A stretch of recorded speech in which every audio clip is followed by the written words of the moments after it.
Don't I know you, sir? Don't believe so. I haven't been here in many years. Name's Silas Greaves. Silas Greaves? The bounty hunter? Used to be. Well, what are you doing here in Abilene? Just passing through. Got a little business to take care of. Well, sir, it would be an honor if you would allow me to buy you a beer. Hell, son, it would be my honor to drink it. I'm Molly. Howdy. I'm Dwight. That's Jack and Steve. Ben's behind the bar. Oh, I bet you got some great stories. A couple. Any of them true? Jack, be nice. A few. What about your shootout with Henry Plummer's gang in Bannock, Montana? Is that where you started as a bounty hunter? That's what it says in this here dime novel. Don't believe everything you read in them dime novels, boy. First man I hunted was back when I was riding with Billy the Kid. You knew Billy the Kid? Damn right. That scrawny son of a bitch had no fear. Wouldn't back down for nobody. I heard he collected the 10 stars off any crooked lawman who crossed him. It was a war, boy. The Lincoln County War. And Billy promised his regulators would take the life of every bastard who helped bushwhack John Tunstall. Kid had a big chip on his shoulder and a hair-trigger temper. Made him dangerous as hell.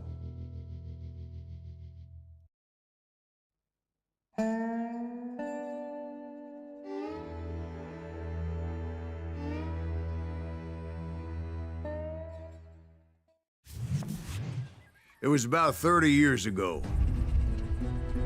Billy was hiding out in an abandoned farm near Stinking Springs.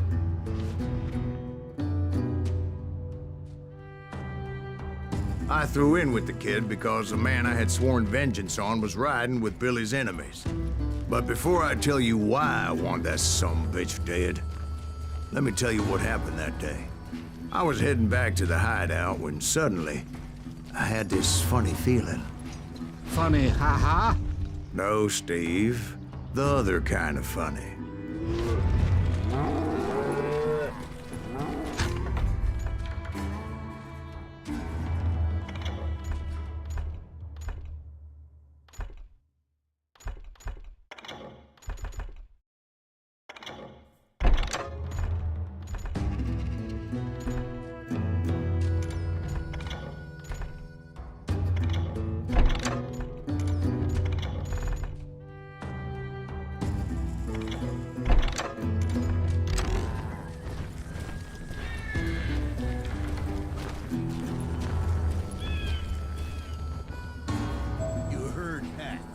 Stay here to keep an eye on the road. That's not fair. We're missing all the fun. I knew those two morons would never let me through. I had no choice. Who's that? Jesus!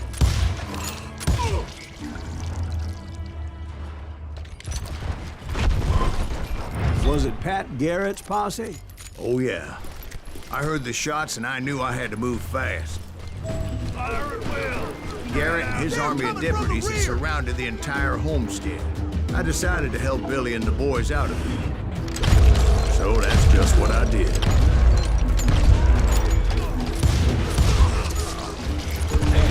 That one behind us! Stay on it! Cover fire! As the governor of New Mexico was paying for the kid's apprehension, Garrett was able to hire every gun hand in Lincoln County.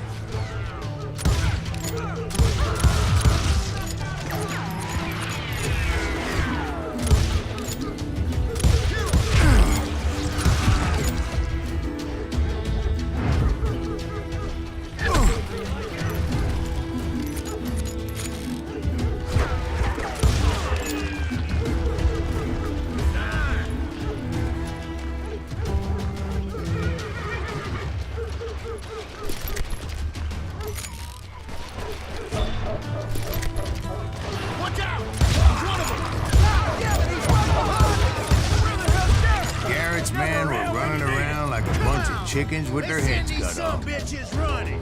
Time to die.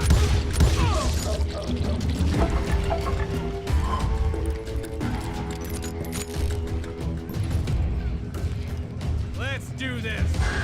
Still, one of them reached the water tower. bad idea. It would be a turkey shoot from up there.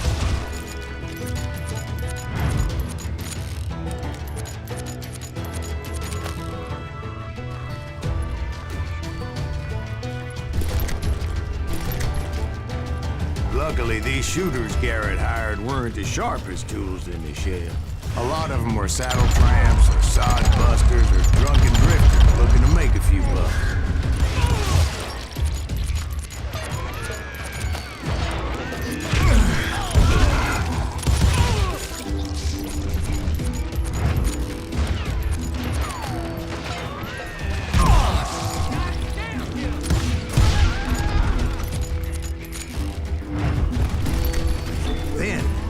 I heard a friendly voice yelling at me from the window. Back door! We'll cover you! Try aiming. You watch your flank. Truth be told, things weren't much better behind the house. I cut their numbers in half, but that just made the ones that were left twice as mad. They made up for their lack of skill with a seemingly endless supply of ammo. It was a bit of a slog, but I finally fought my way around the back of the house. And like that, I was inside, none the worse for wear. I passed Dirty Dave, and upstairs I found Billy and Charlie Bolger. Rat in a trap. You ain't going.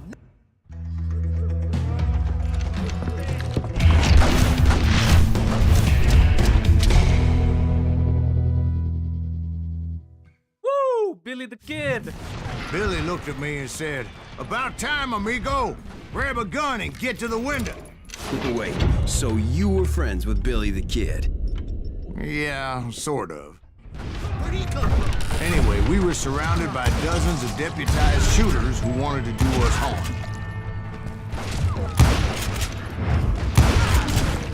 I'm telling you, Garrett's men were dropping like flies, but they just kept on coming. I can keep this up all day. Think I got one. Where the hell did I get you?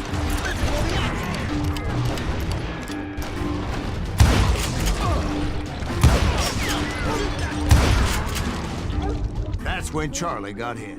"They're catching us in a crossfire," shouted Billy. "Get to the other side."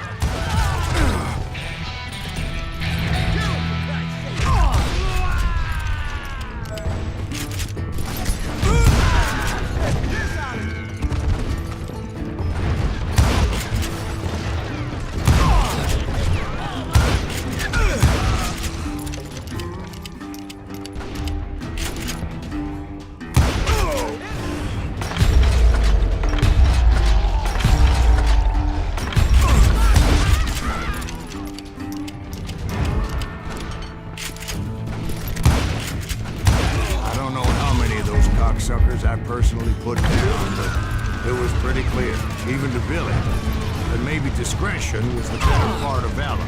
What's that mean? It means that it was time to cut and run. "They got a Gatling," Billy shouted. "Get the horses and bring them round back. I'll draw their attention." He directed that order at me, and I thought, why the hell do I have to do it?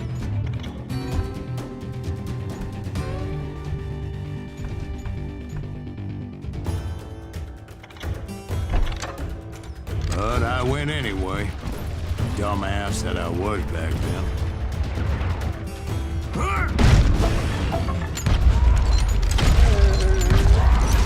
Those poor sons of bitches are done for. Many would have fled in my place.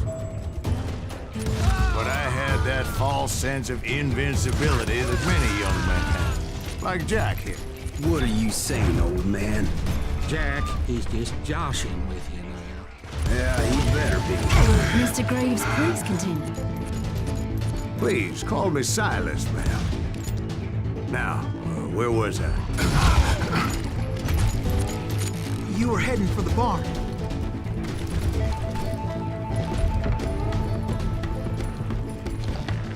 Gonna cut you a new one. Right. Making my way past a vessel of fallen foes. Sounds like Garrett hired a whole regiment of hired guns.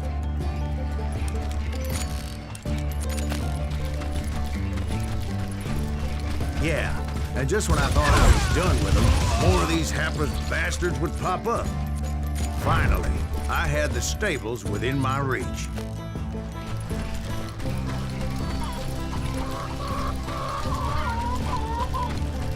And that's when I met Sheriff Pat Garrett.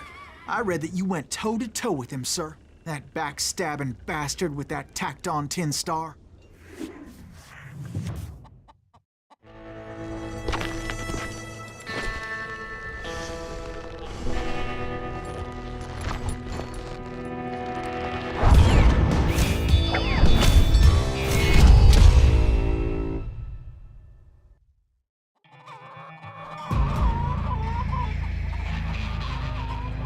Challenged him to a showdown.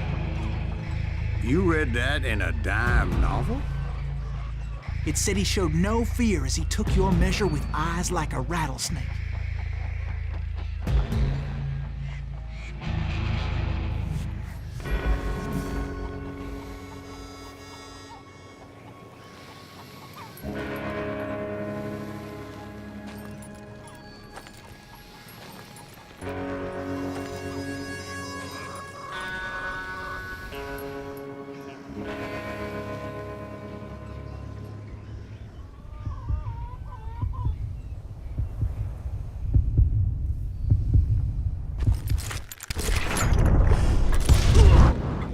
Killed him in a fair fight. Is that what that Penny Dreadful said? No, boy. That ain't what I meant when I said I met Pat Garrett. So let me start again. I finally reached those damn stables.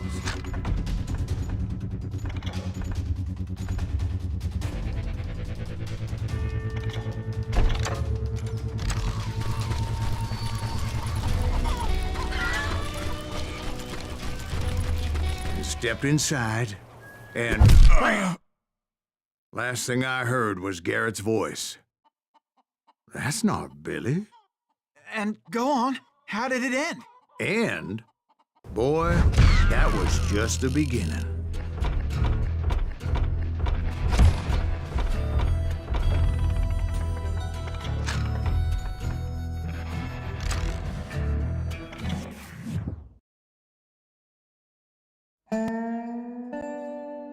So what happened? Did Garrett arrest you?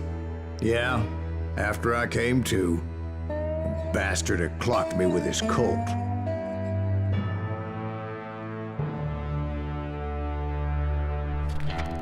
And the kid surrendered?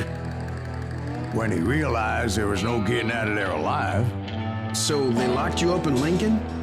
Indeed they did. Sentenced me to hang right along with the kid.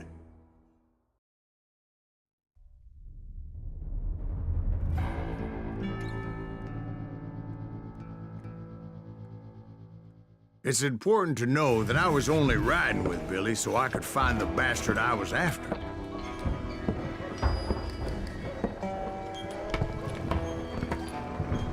He was with John Kinney's gang, and they were sworn enemies of Billy's regulators. Why were you after him? I owed that son of a bitch a bullet for what he had done to me and mine. Instead, all I got for myself was a goddamn death sentence. Luckily, it was right around then that I heard Billy make his move. He shot Jim Bell and a few other guards as he made his getaway. Later, they wrote that some lady friend planted a pistol for him in the privy. What the papers didn't say is that Billy helped me escape, too.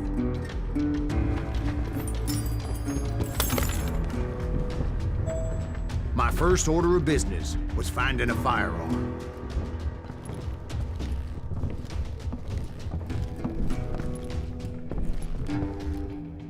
Luckily, I located Deputy Bob Ollinger's mean-ass shotgun.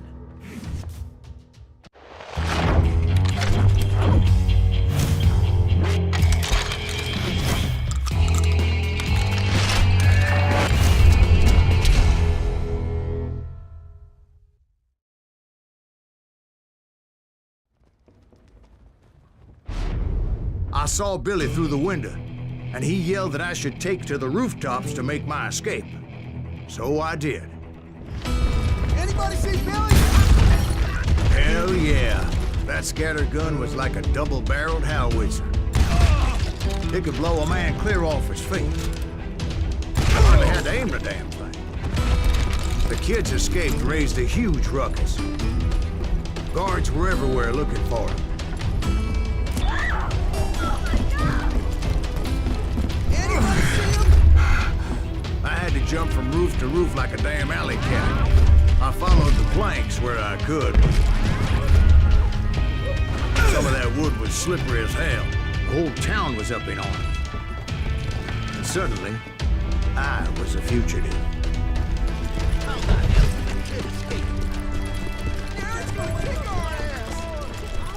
So that bastard you were after, what did he do?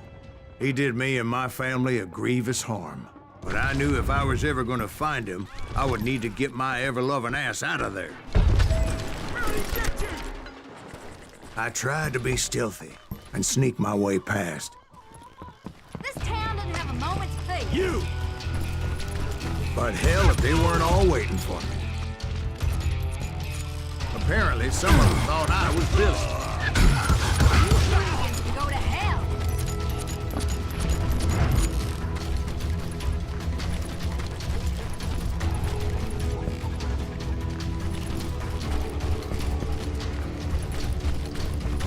Let's do this. Around somewhere. See, me and the kid shared a certain similarity in build and coloring. I was just glad I had Deputy Bob's mean-ass shotgun.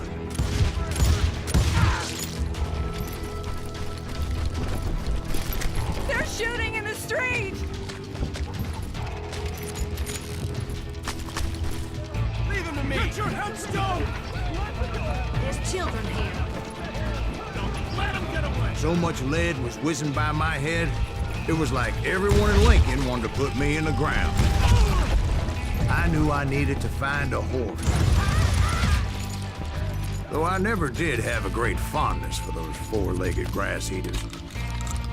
Smelly, sweaty, ungrateful beasts. We prize them too high, if you ask me.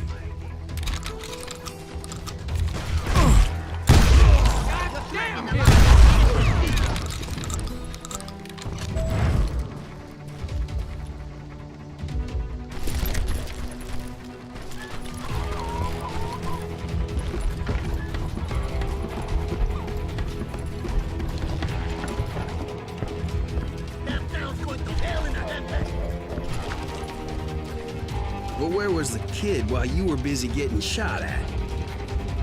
Gone. And that's when it occurred to me why Billy set me free. So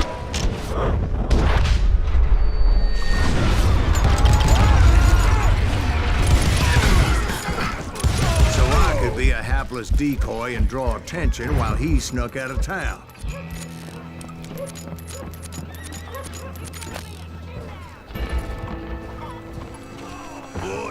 I knew if I made it out of there in one piece, no one would put a price on my head. Because everybody in Lincoln would be dead? No, because they all thought I was Billy, and all that blame would fall on him. Meanwhile, Deputy Bob Ollinger was organizing a posse to put me down. He was already a mean son of a bitch, but he was doubly pissed that I stole his mean-ass shotgun. Anyway, it was me or them, and the only way forward led me straight to perdition. But the cards were dealt, and I had no choice but to play them.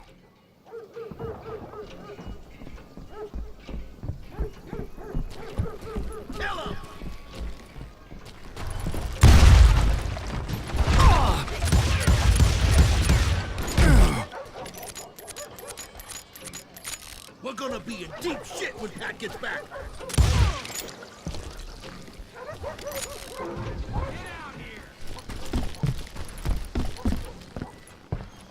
Stop him!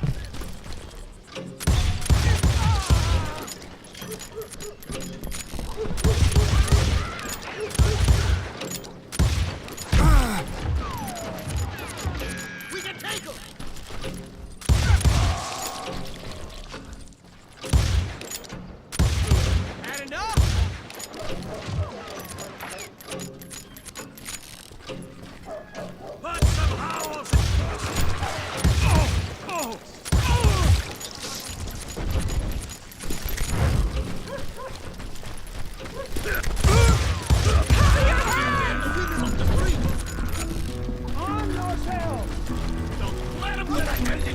way!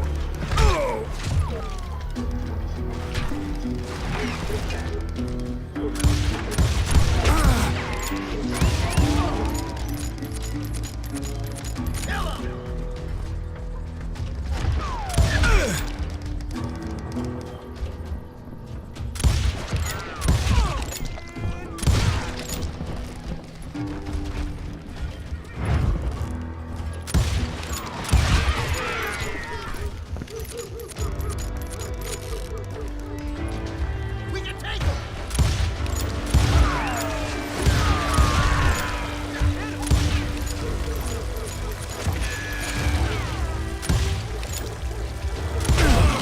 Deep shit was at his back. I've got this.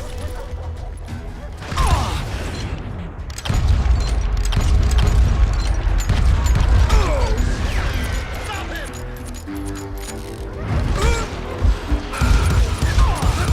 Show yourself, coward.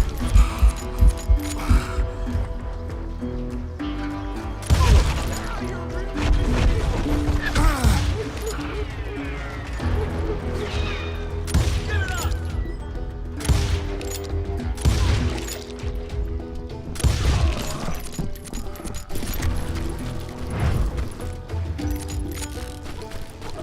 Finally, I found what I was looking for. The stables on the edge of town. I guess Billy saved your ass, taking out Bob Ollinger the way he did. Billy didn't kill Bob. Well, sure he did. He dispatched him right after he shot Deputy Bell. No, sir. Because Bob came right up behind me, angry as hell that Billy had lit out. Hello, Bob, I said. I think you better let me go. And he says, I don't think so, boy. Not with my shotgun. So we stood there in the middle of the street, eyeball to eyeball. He intended to kill me, and I knew I had no choice but to defend myself.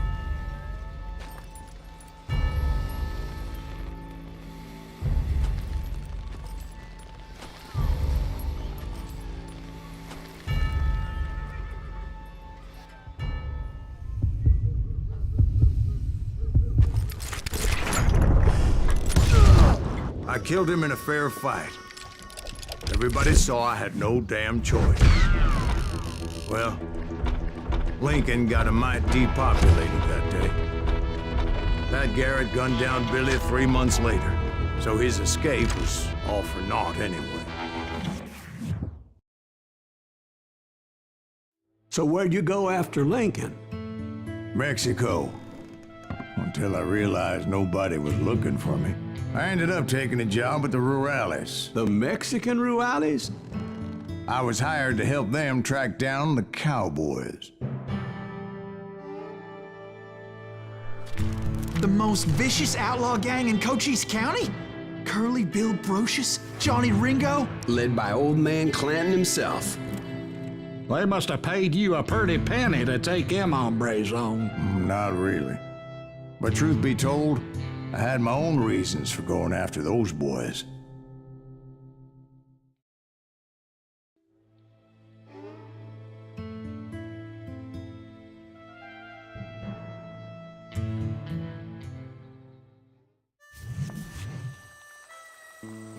So was the bastard you were after now riding with the cowboys? Roscoe Bob Bryant was his name. Oh. But no, this time it was a different bastard I was after. The aforementioned Mr. Ringo. And yes, he was working for old man Clanton.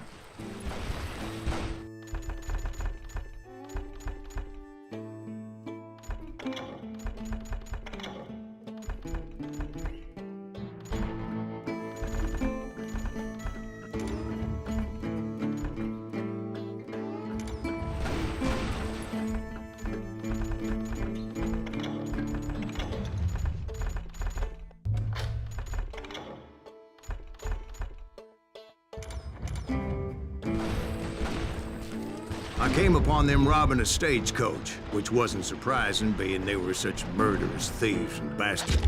The bandits wore red scarves, so I knew they worked for the old man. Over there! There! ¿Quién carajo es? I did my best to help those poor passengers.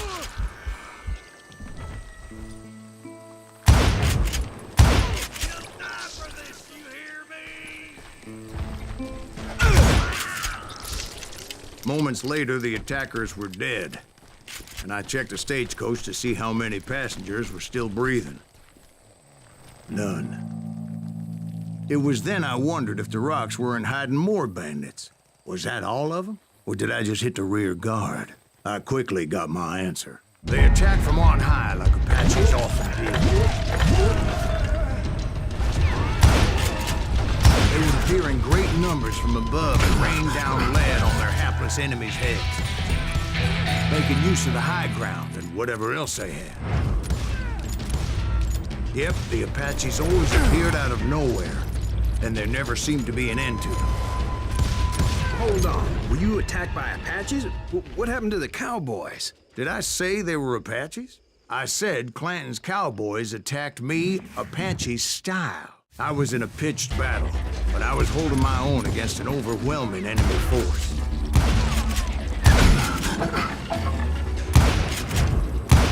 Where's he going?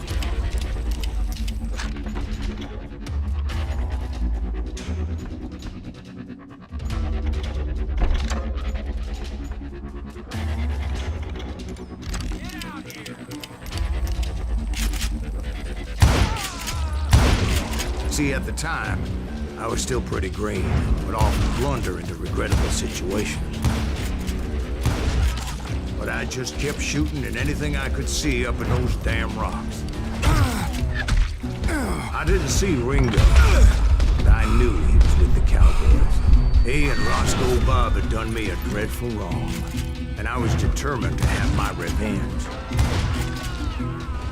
But to get to Ringo, I knew I'd have to fight my way past these other assholes first.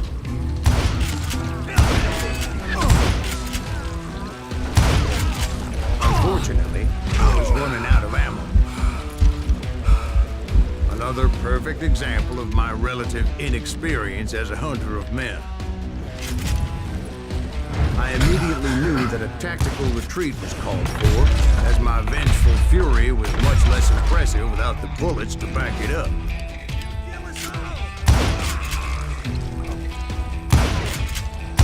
Where's he going?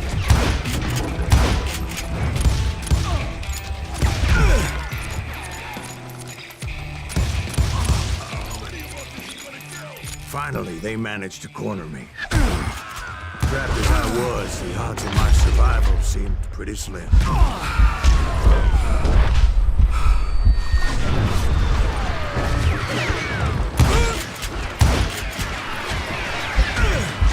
Luckily, serendipity was on my side as I suddenly spotted a way out of my predicament.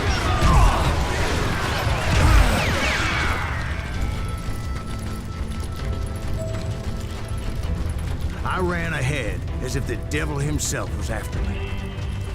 Bullets were whizzing by my ears, but I wasn't about to roll over and die. I just kept running like there was no tomorrow. Because there wouldn't be if Clanton and his men caught up with me. As I was scurrying around those caves, I thought, what was I thinking? Going up against a gang like this?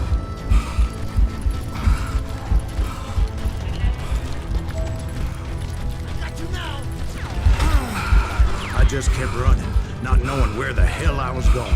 And that's when something miraculous happened. Like manna from heaven, I found the desiccated remains of what looked like an Apache warrior. The old weapon next to him supplied me with some much-needed ammunition.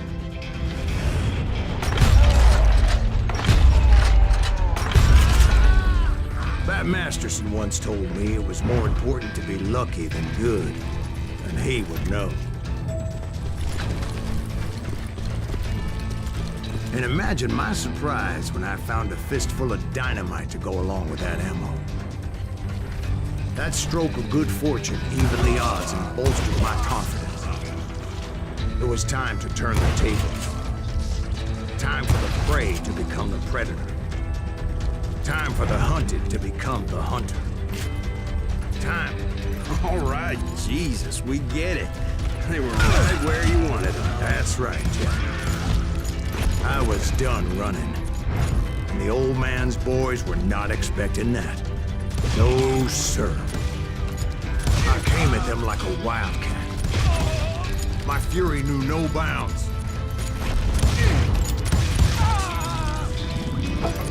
It was finally time for that old man to pay for his sins.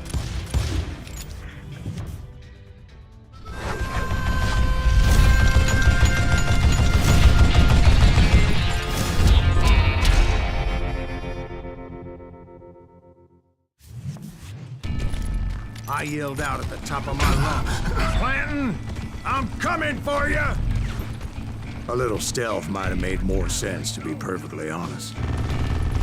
Because that old fool had a Gatling gun and enough bullets to last him till kingdom come. But I knew I could not let that deter me. Not if I was to find and kill Ringo. Would you just die? I needed to get that old man off that gun. Damn contraption, damn to death. Oh, wait! Damn bullet.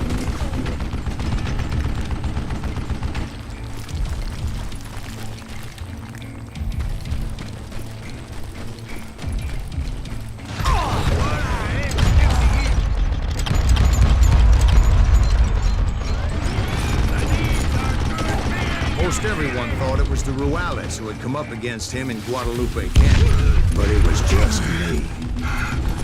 I don't know how you lived this long.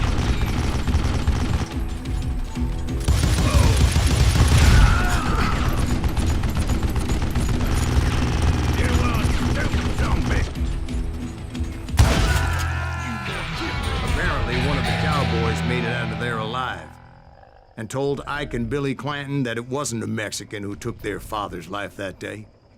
They just assumed it was one of the Earps, and that little misunderstanding eventually led to that legendary gunfight at the OK Corral.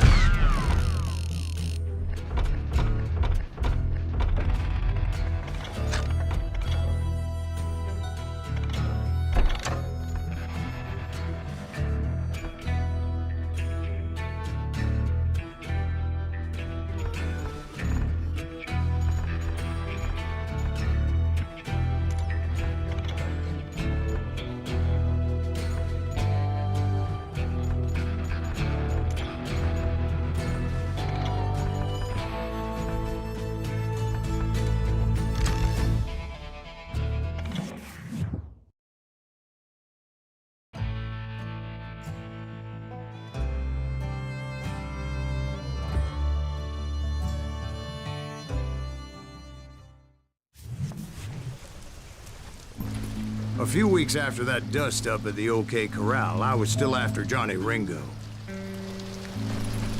I had tracked him and the cowboys to their hideout at a sawmill, and they were loaded for bear. So what exactly did Johnny Ringo do to piss you off? Well, him and that other bastard. Roscoe Bob Bryant? Yep. They both deserve to die, and I promise I'll tell you why. But first, I need to tell you about the Cowboys' new boss, Curly Bill Brocious. I'm coming! Get ready, boys.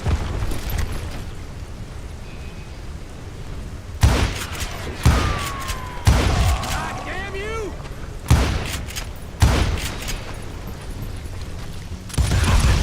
Curly Bill took charge of the Cowboys upon the old man's demise. And after that gunfight at the OK Corral, the Clantons wanted revenge.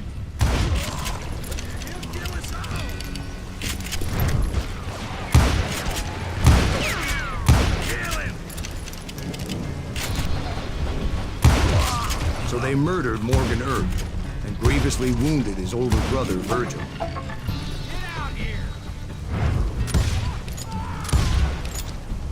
That ain't her, bitch. Wyatt and Doc went on what became known as the Vendetta Ride, hunting those outlaws down.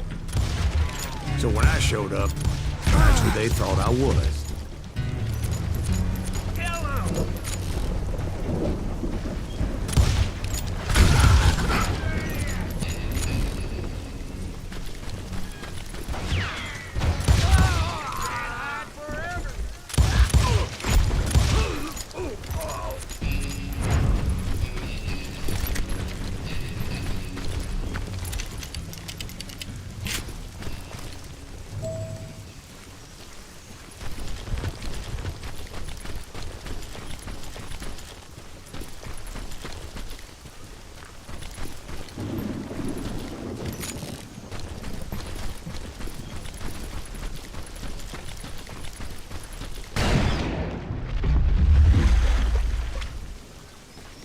were killers around every corner, all wearing red bandanas. That's how the cowboys identified each other, and I was beginning to wish I had one myself. But I wasn't about to let Ringo walk away unscathed, and that's what drove me forward. Keep missing.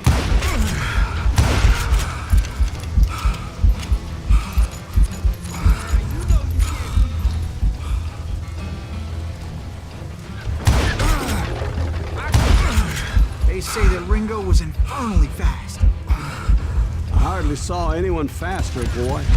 Certainly not Wyatt Earp. That man was all hat and no cap. You just met your match.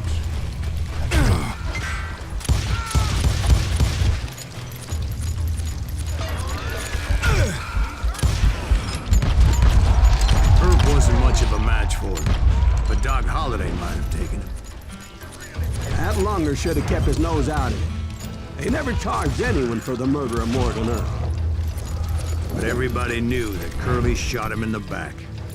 That was common knowledge. Yeah, maybe so.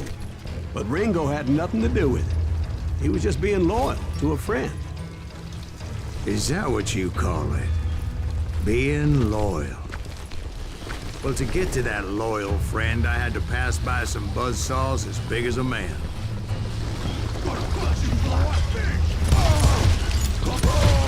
Excuse me, sir. I have a question. What's that, Dwight? After old man Clanton died, why didn't his son take over the Cowboys? Because Ike Clanton was dumber than a box of rocks and a yellow belly to boot.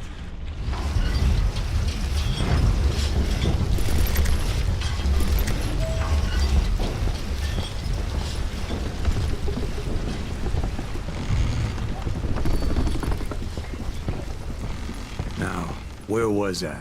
Taking down the entire cowboy gang single-handed. Indeed I was, Jack.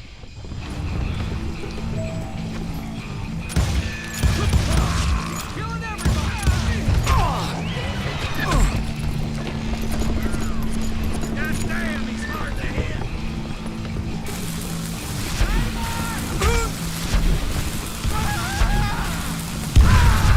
Though it wasn't easy, as those boys had good cover.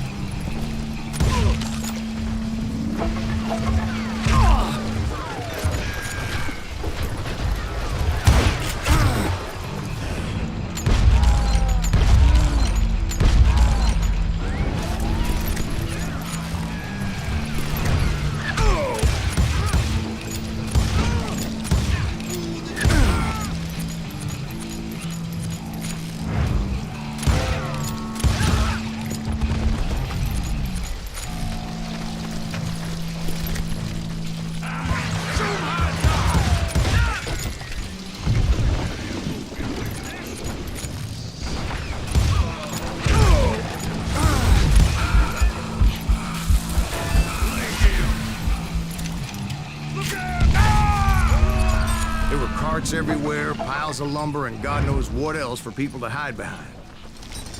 That really was one hell of a sawmill. Quite an impressive operation.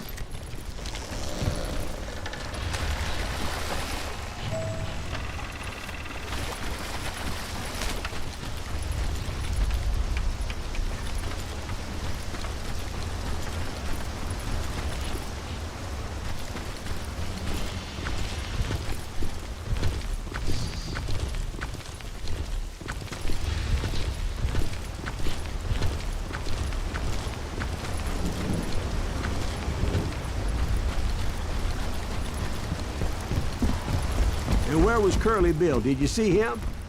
I'm about to get to that, Ben. Patience. I'm painting a picture here.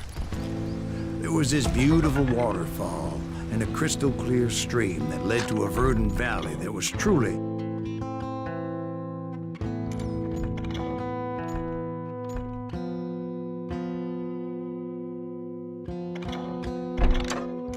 Consider your picture painted. What happened next? Well, finally the bastards that were still alive made a last stand.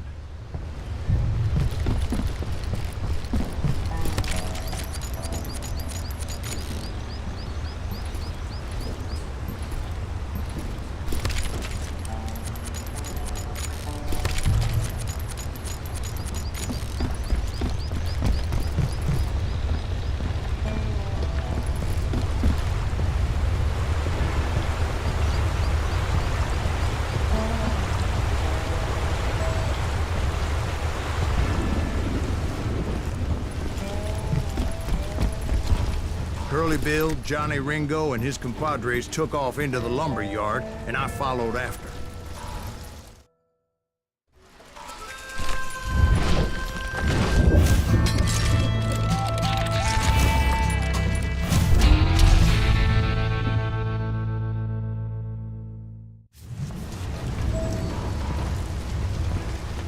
Are you saying they ran?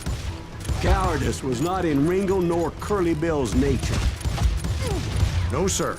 I never said they were running scared. They just wanted me out in the open.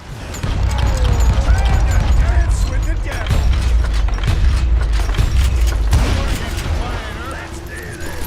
Is that sumbitch Bert send you to kill me?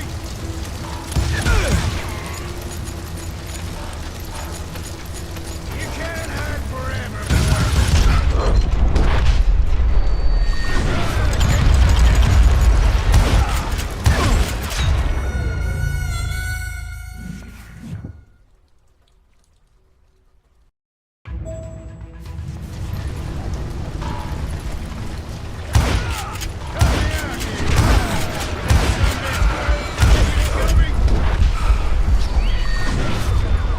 What the heck just happened?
Are you saying they ran?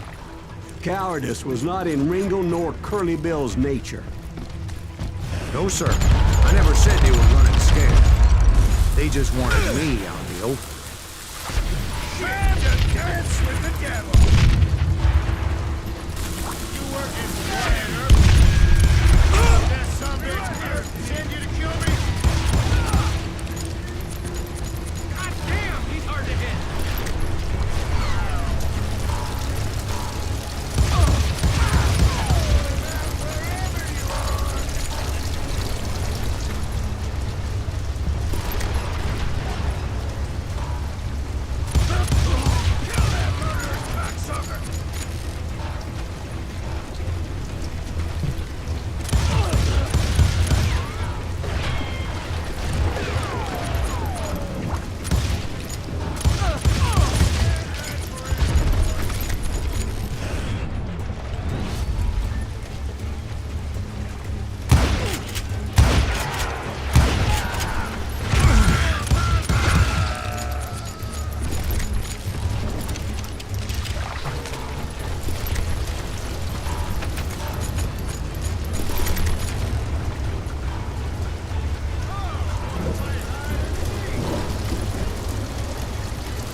Lucius gave me no choice but to take his life. But Ringo was nowhere to be found. I knew you didn't kill Ringo, because he was found dead in a different location altogether. To this day, his killer is still unknown. Indeed. Took me a few months before I finally tracked his ass to West Turkey Creek Canyon.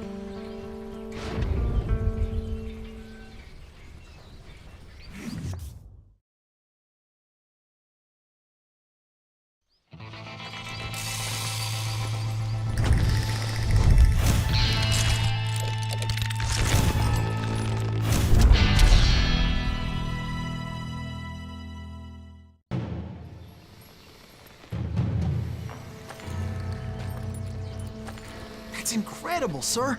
I always thought that Doc Holliday was the one that killed him.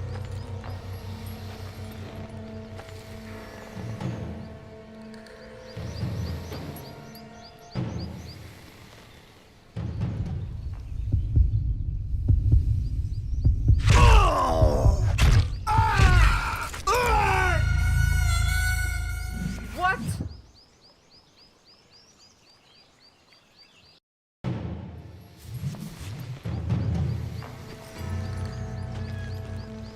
That's incredible, sir. I always thought that Doc Holliday was the one that killed him.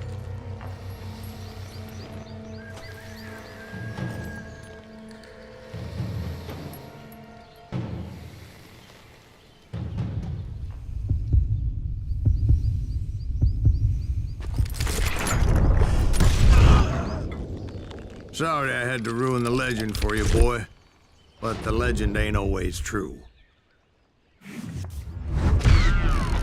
Doc Holliday had nothing to do with the death of Johnny Ringo.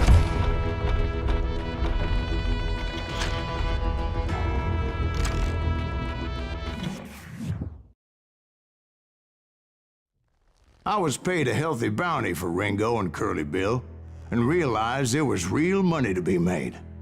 That's why I went after Henry Plummer.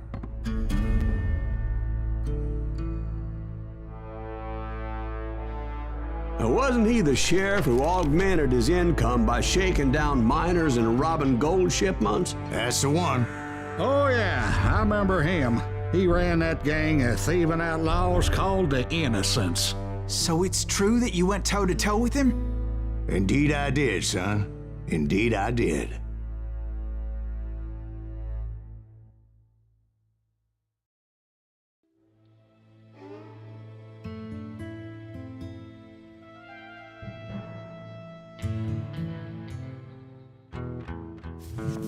I knew I needed resources if I was going to track down Roscoe Bob Bryant, and hunting Plummer looked like a good way to get rich quick.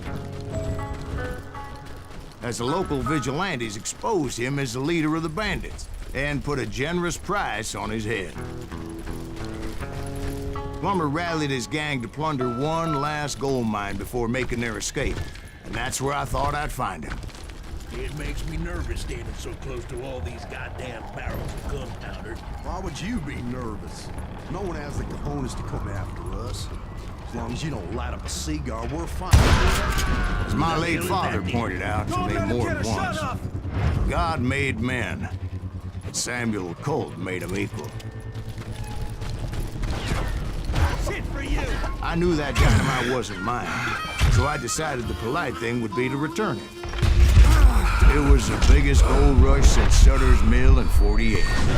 Unfortunately, prospectors weren't the only ones drawn to those riches.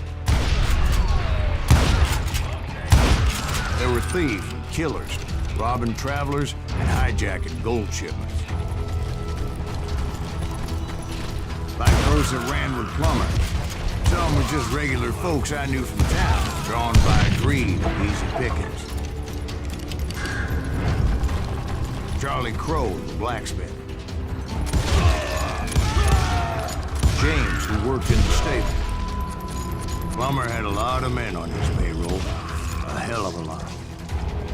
That son of a bitch pretended to protect the public with one hand while stealing them blind with the other. Of course, the rest were veterans of the Civil War. Stone-cold killers trained on the bloody fields of Shiloh and Antietam. He set up a defensive perimeter which I had no idea how to break. Dangerous, desperate individual.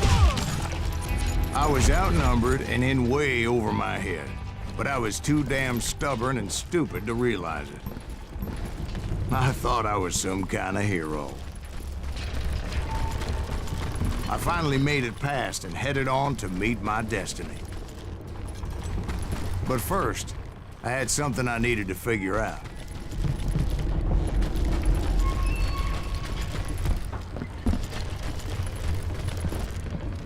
I had a few ideas on how to get into that mine, but once I made my decision, I knew there was no turning back. So my first thought was to enter the nearest mine portal. I saw an entrance. Made sense. It was the quickest way in, but that also made it more dangerous, as there would undoubtedly be enemy pickets posted along the way. Damn you!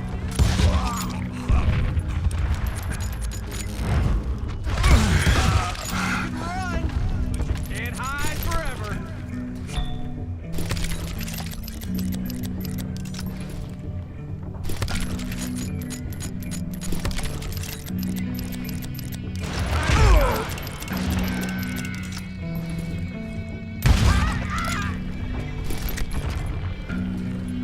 Besides, once you enter a mine like that, it's easy to get all turned around. And that confusing maze of corridors wouldn't even be the worst of it. Some of those shafts could be as deep as hell. A single stumble or misstep can easily end in a deadly plunge to oblivion.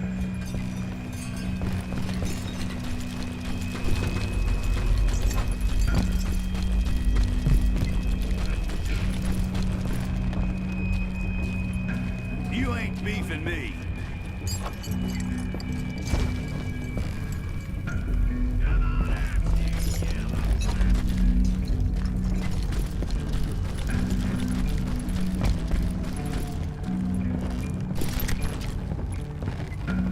You must be about out of bullets.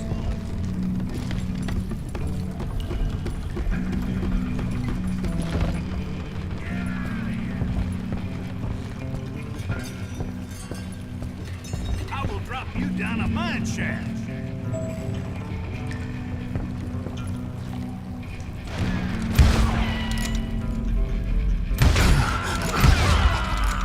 Quick reflexes often make up for a lack of common sense. Luckily, I was never one to be easily bushwhacked. I would just need to be careful not to blow myself to kingdom come.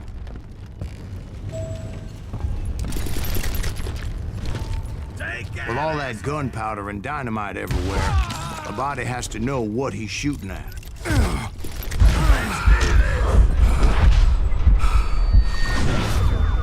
What?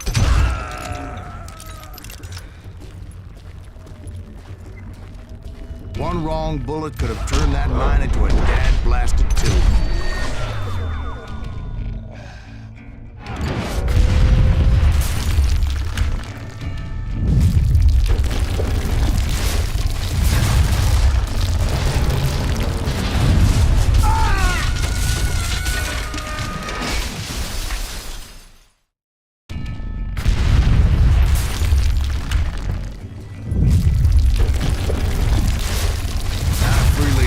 My plan of attack was not just moronic, but clearly insane.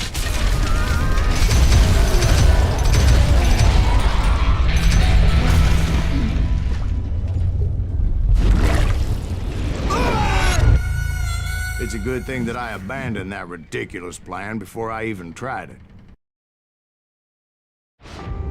Instead, I spotted a ladder, a way into the mine from the opposite side.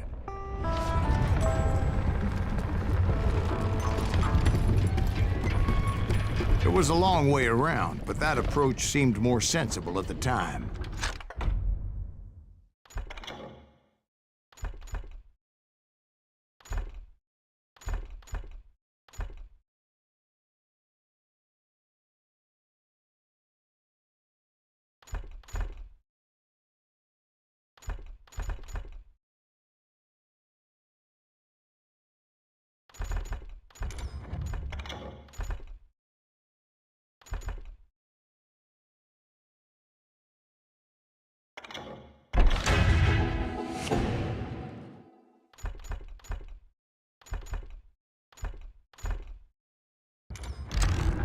Of course, being I had a problem with heights, that scaffolding scared the bejesus out of me. Climbing down that ladder required some caution. Because even though I had a younger man's reflexes, no man can dodge a damn bullet while climbing down a rickety ladder. I needed to make a leap of faith, which ain't easy when you're suspended between heaven and hell. I was determined not to give up, however. As Sheriff Plummer seemed quite the despicable character. When the vigilantes discovered what the sheriff was up to, people were outraged. That 10,000 they put on his head would go a long way to helping me find old Bob.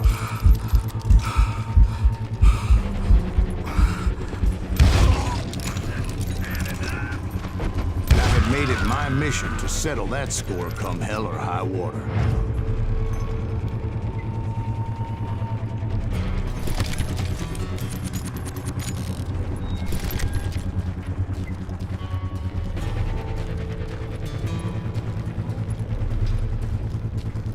But first, I would have to make a choice.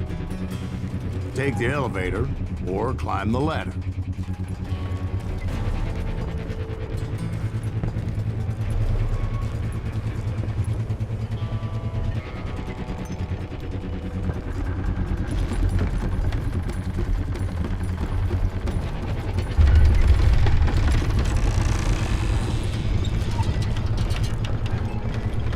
I wanted to use the element of surprise. Plus, I figured I could use the exercise. I was warmed up already, so what the hell?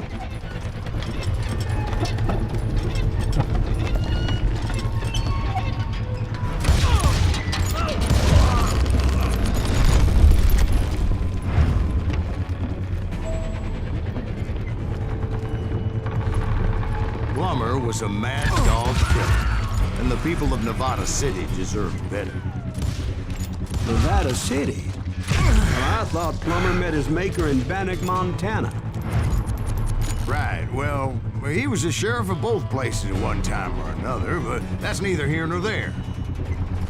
The point was, taking him down would save a lot of lives, including my own.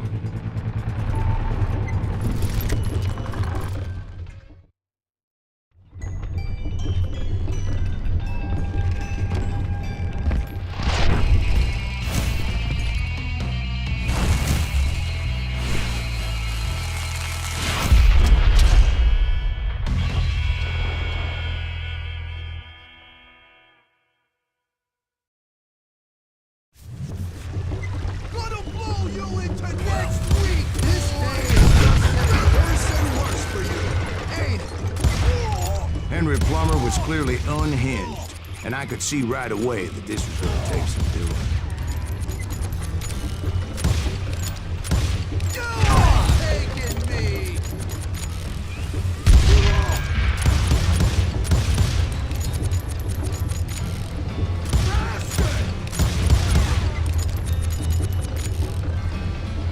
I can shoot! I need some help here! Come on, boys! Take this cocksucker out!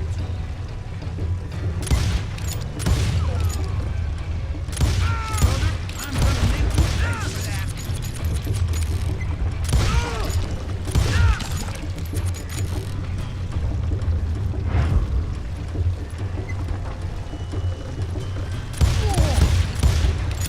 Lucky shot!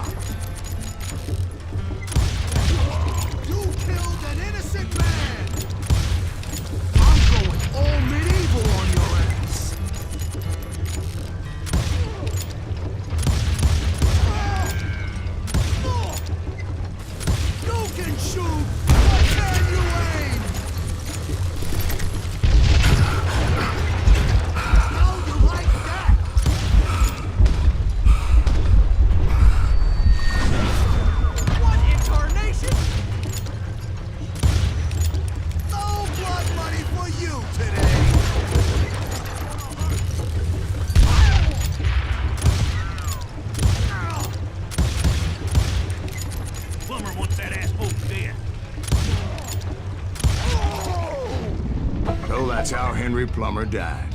Him and his crew were worth their weight in gold. And now, I was officially a bounty hunter.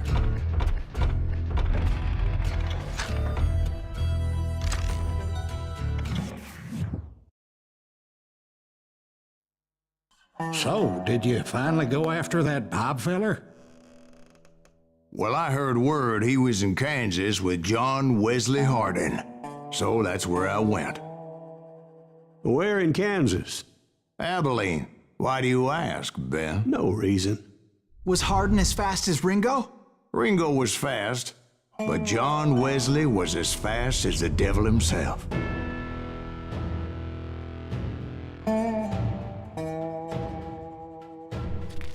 Hell, he killed his first man at 15. From that day forward, he had a price on his head and wouldn't back down for nobody, not even Wild Bill Hickok himself.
I dodged death many a time, and that night in Abilene was no different.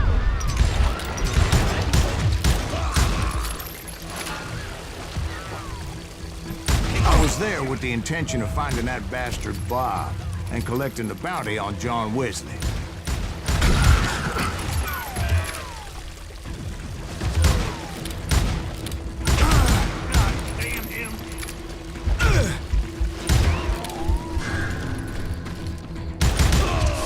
I thought the Texas Rangers got heart. Yeah, that's what they want you to believe.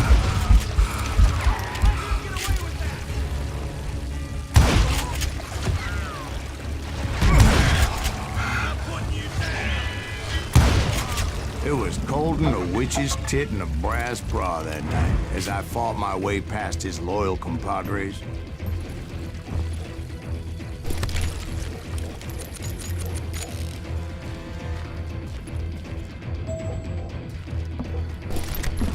To the very same saloon we're sitting in today.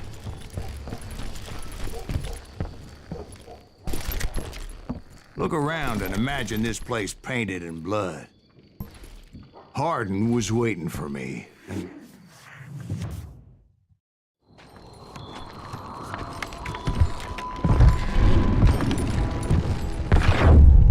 Wait, I'm jumping the gun here. Let me back up and give you some background on this sumbitch. He deserves that much. Don't you think so, Ben? John Wesley Hardin was a killer. By the end, he confessed to taking the lives of 42 men. Fathers and husbands, brothers and sons, men with families who cared about them. He was a bona fide folk hero by then, and had amassed a gang of armed miscreants and other assorted thugs. He and his men set up camp outside of town, and I was hoping Bob was among them.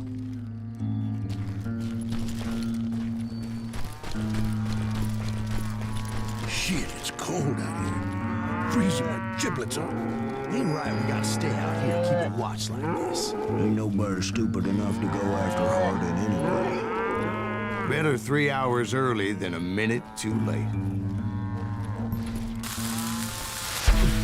God damn it! Shoot that son of a bitch! They didn't ask why I was there.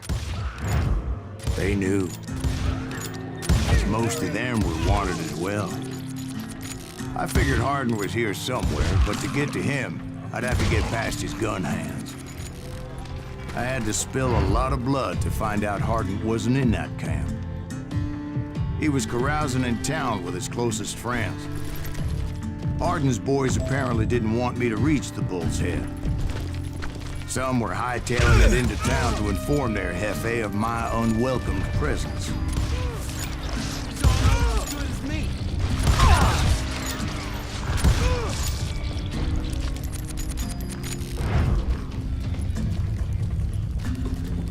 Tell Hardin someone's coming for him. Stop that sumbitch! Let the boys know we got another law dog.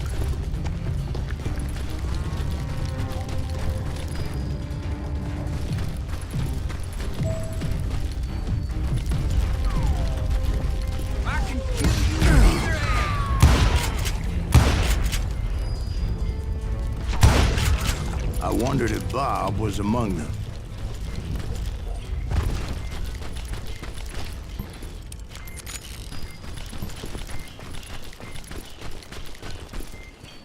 And I steeled myself for the fight ahead. For as good as I was, deep down I wondered if John Wesley wasn't just a little bit better. Before I could test my mettle against Hardin, however, I would first need to dispatch his cadre of hired killers. Most of these degenerates were beyond redemption, but John Wesley might have been a different story.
I didn't learn until later that that night was in fact his birthday celebration.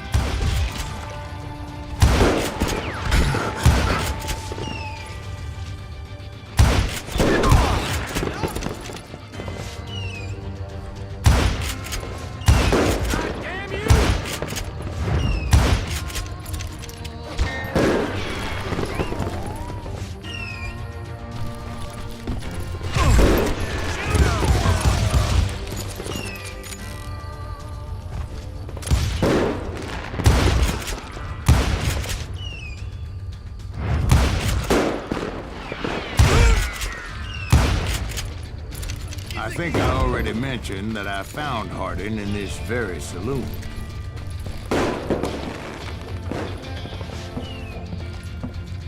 There he is! Suffice it to say, nobody there was happy to see me. God damn him!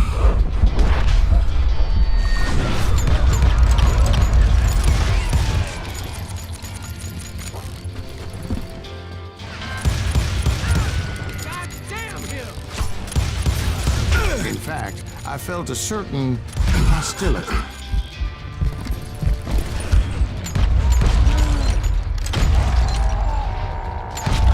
Somebody put him out of my misery!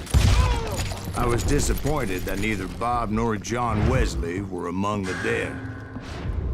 But that was short-lived, as a moment later I was facing down the fastest gun in the West.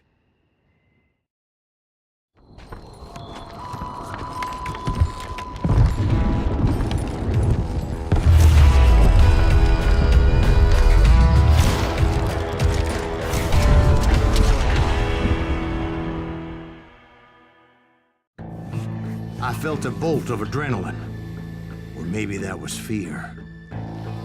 He was well known for his tricks, and I knew I'd need my own if I was ever to defeat him.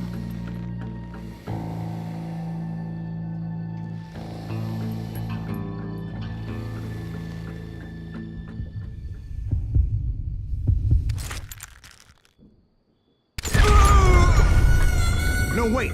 He didn't hit me then. I'm sure of it.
I felt a bolt of adrenaline, or maybe that was fear. He was well known for his tricks, and I knew I'd need my own if I was ever to defeat him.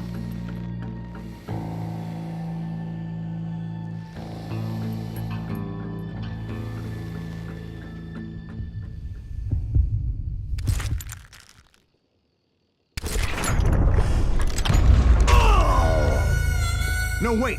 He didn't hit me then. I'm sure of it.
I felt a bolt of adrenaline.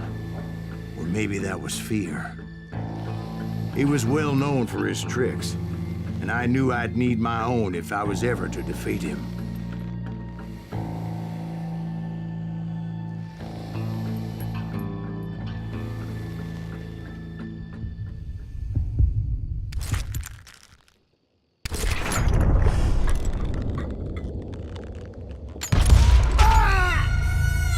No, wait! He didn't hit me then. I'm sure of it.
Game this UPI soft me.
felt a bolt of adrenaline.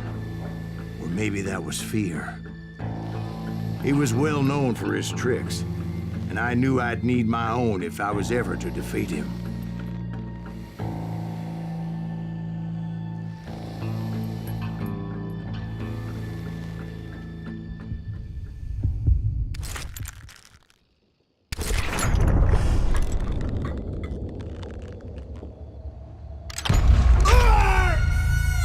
No, wait! He didn't hit me then. I'm sure of it.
How?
I felt a bolt of adrenaline.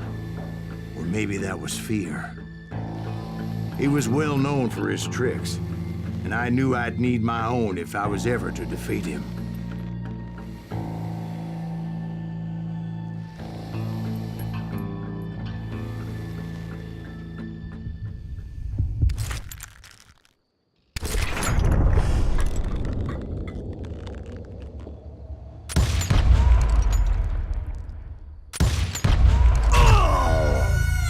No, wait!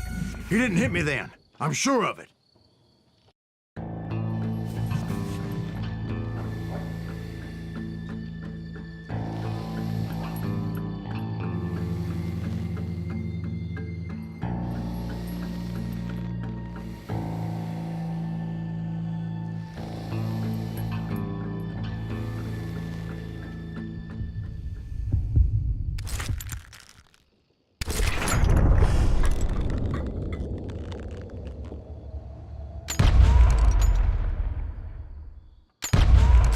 That man was faster than greased lightning.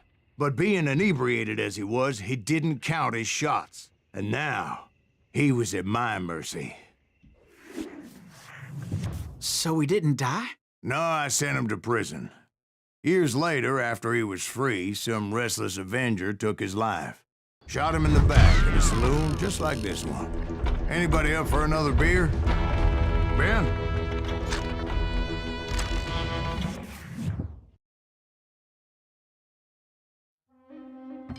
Thank you, darling. Yeah, some say revenge is a dish best served cold. So whatever happened to that Bob guy you were after? Personally, I'd like to hear some of your other adventures. Like, I don't know, do you ever go toe-to-toe with a red man?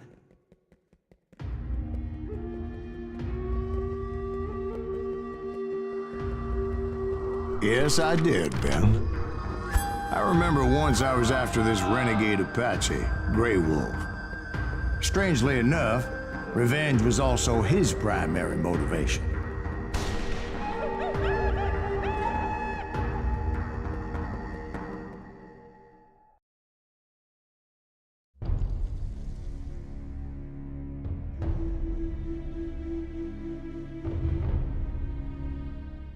A bounty was put on Grey Wolf's head, and that's how I came to hunt him in the mountains. Mountains so high they tickled the nether regions of heaven.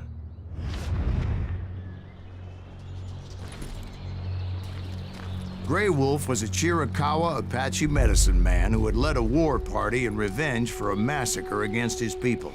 The U.S. Army had attacked his tribe during his daughter's sacred sunrise ceremony, and the slaughter was unspeakable. I understood his anger, as there's nothing more traumatic than seeing those you love die in a cruel and painful death. Right from the beginning, I couldn't shake the feeling that Grey Wolf was watching my every move. He led a band of young Apache warriors who wanted retribution and were more than willing to die for him.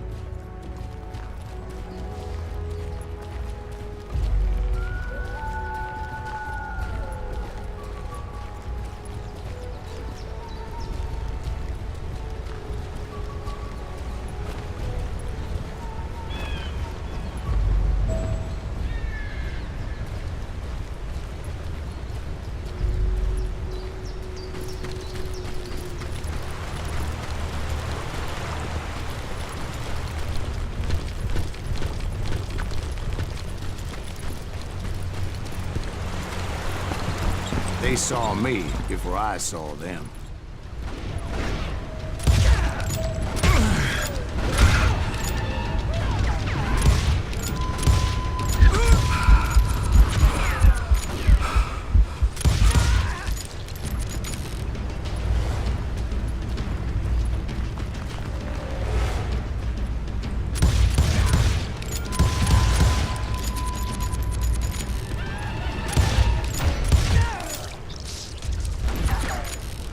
Crossed my mind that maybe this wasn't such a good idea.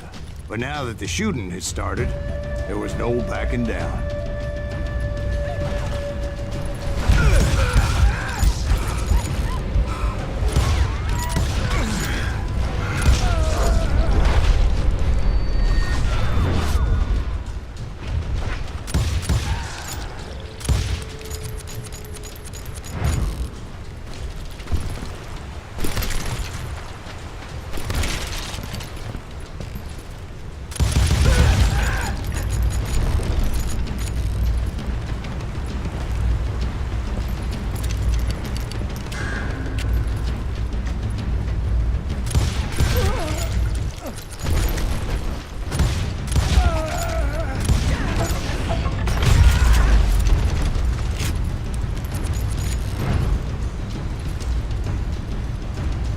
Rugged country, the winter home of the Chiricahuas, and that's why they had retreated there.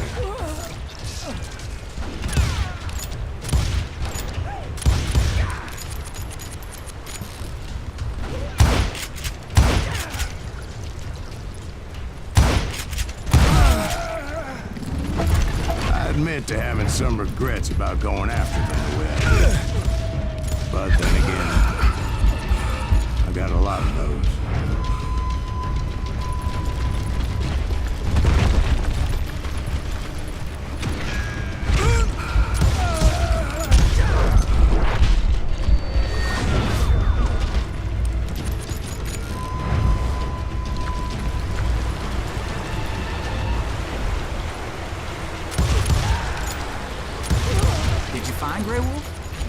Not at that moment, but I did find the entrance to their hideout.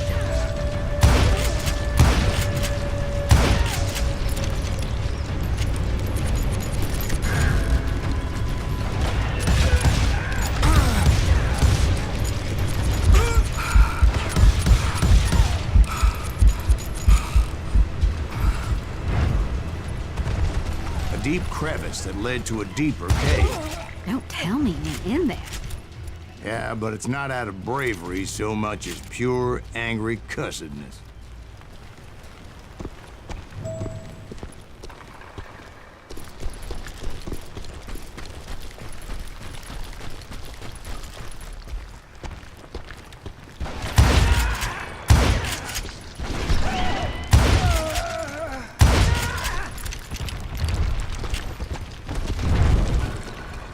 See, back then, I had a stubborn streak a mile wide, and I wasn't about to back down. So it was like pitch black in there? Actually, it was pretty well lit, as they had torches on the walls.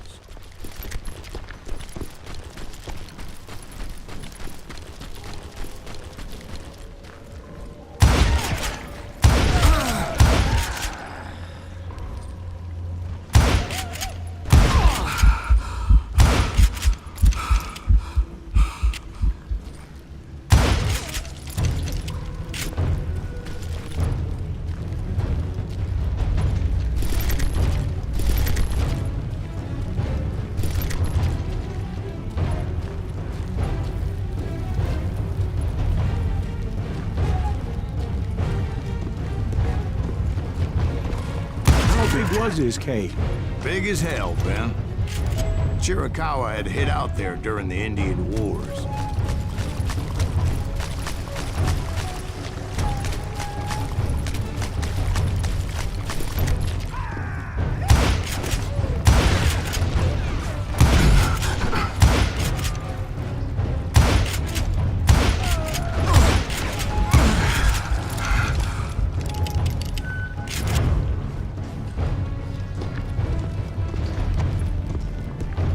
They thought it was haunted with the ghosts of those murdered by the horse soldiers. The cave was haunted with dead Indian ghosts? To be honest, I was more concerned with the live ones than the dead ones.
How come you know so much about engines? A few years back, I was married to two Mescalero women.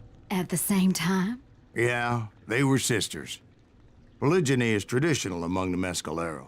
So what happened? Oh, I had to get out of there. Those girls never shut up. Both of them nagging at me all the time. Drove me half crazy. Haven't seen them since. No, I mean, what happened with Grey Wolf? Oh, well, I pursued him into the Cave of Death.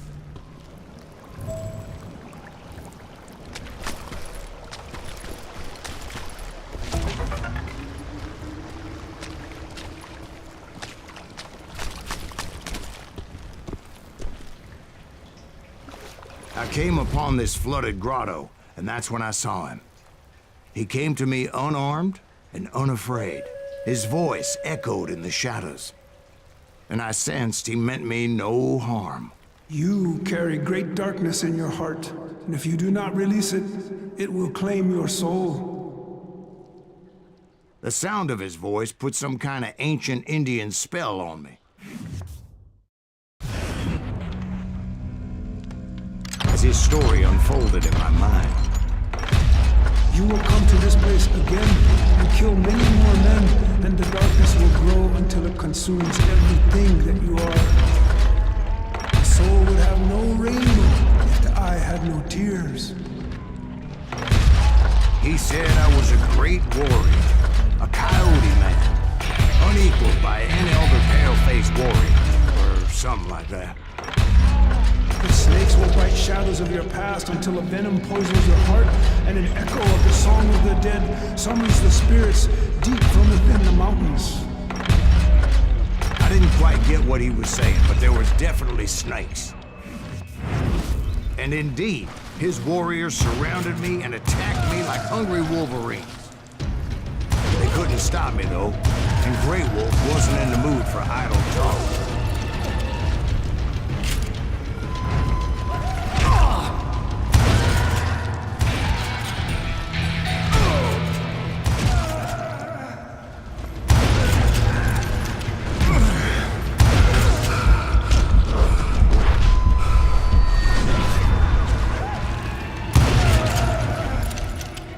I swear I couldn't see any way out of this trap. But suddenly, one just appeared. Kind of like a miracle.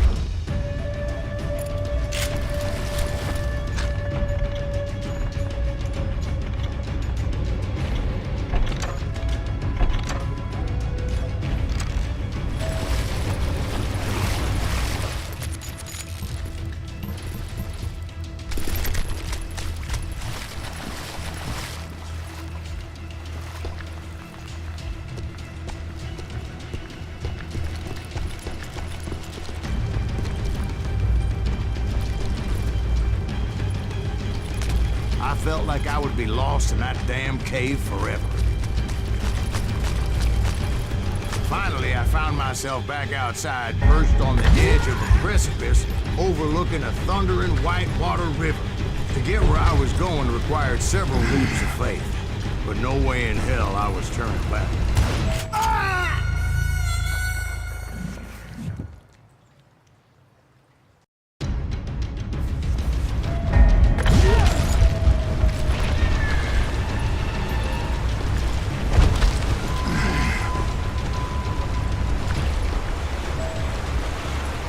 I chased after him, determined to make him explain the meaning of all that mumbo-jumbo. Mumbo-jumbo's right. Are you making this all up as you go? A few details may be fuzzy, brother, but I am relating exactly what happened to me. There were dozens of Apache warriors aiming at me from on high. Dozens? Well, maybe not dozens, but there was a lot of them. At least 3 or 4. Well, more than that, little lady.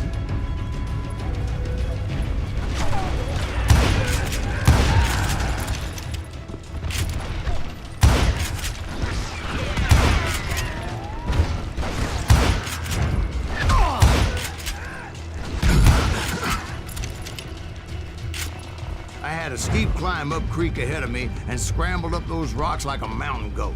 I was determined to locate Grey Wolf and find out exactly what the hell he was trying to tell me. And wouldn't you know it, that crafty son of a bitch led me right into a trap. What kind of trap? Well, son, there had to be at least 100 Apaches surrounding me. 100? God be my witness. Oh, come on. Who are you kidding? Hey, I believe you. Come on, tell us how it ended. All right, but I'm not gonna drag this out. Where were we? You were surrounded by 100 Apache warriors. Well, I didn't take the time to count them exactly, but there were a lot of them.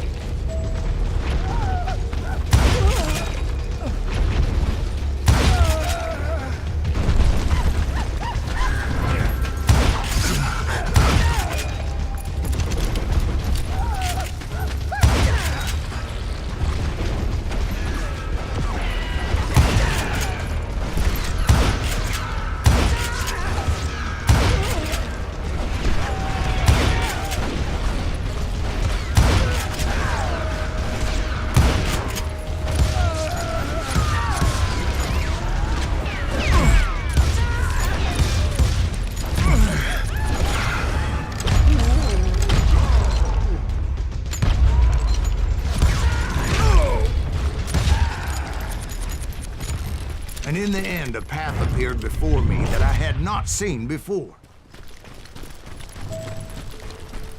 I followed it as I desperately needed to find out what Grey Wolf was trying to tell me. But it was like that son of a bitch disappeared into thin air.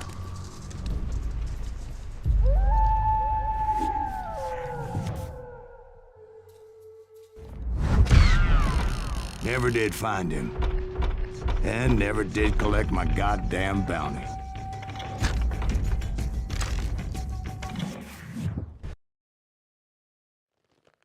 Thank you, darling.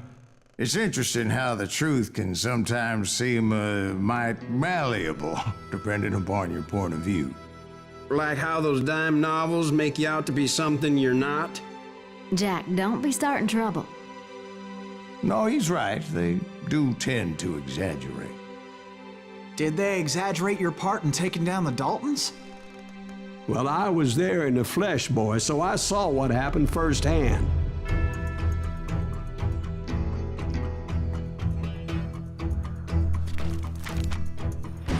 Those Daltons were lawmen once, before they all went bad, robbing banks and trains clear across the territory. Until Coffeeville, of course. I was one of the citizens who took up arms that day. Fighting on the side of right? I did my best, sir. We all did.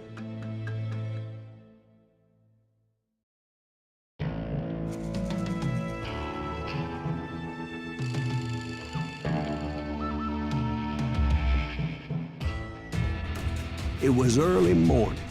One of my friends was a local gunsmith, and he handed out firearms to anybody who'd take one. You see, the Daltons got it in their heads to rob 2 banks at the same time. 2 banks on the same damn street. The story was Bob Dalton's girl was always writing him about how he had no ambition. Well, the locals recognized the Daltons right off. Before they could get away, half the town took up arms to defend their property.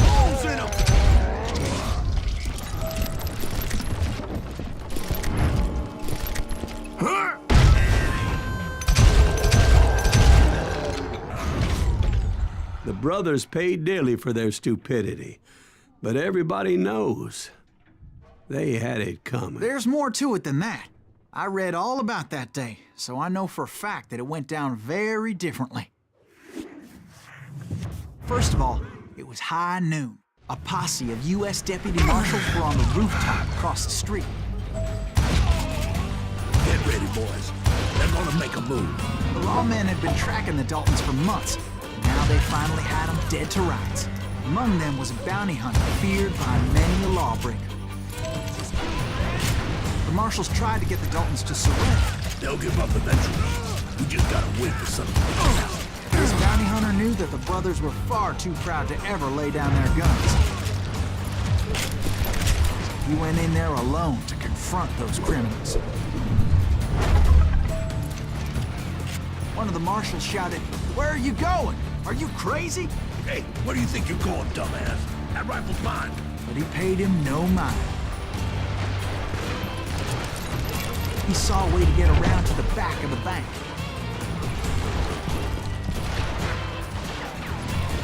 Then he figured out how to hit the Daltons from a direction they weren't expecting.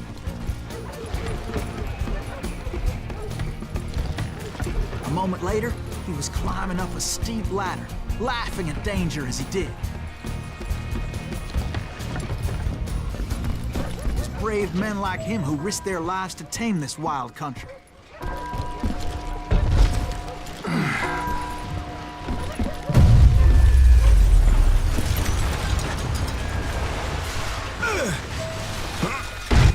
We've got company. Heroic men like him, who did what other men couldn't or wouldn't to make this country free. Is that Silas Green? Son of a bitch! Jim Bowie, Davy Crockett, who died defending the Alamo. Better hide.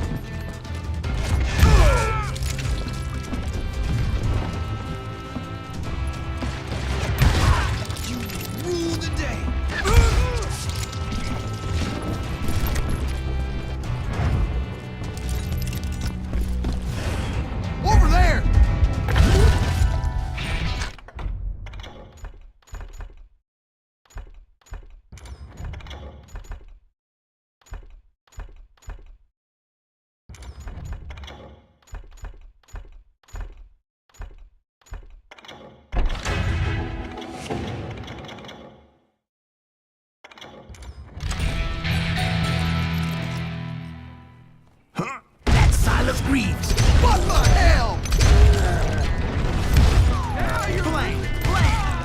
came away victorious, taking down those thieving Daltons.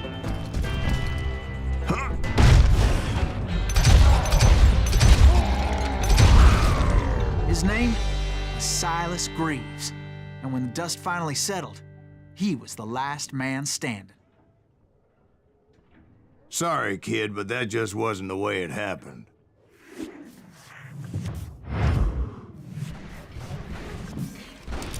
It was early evening, not high noon.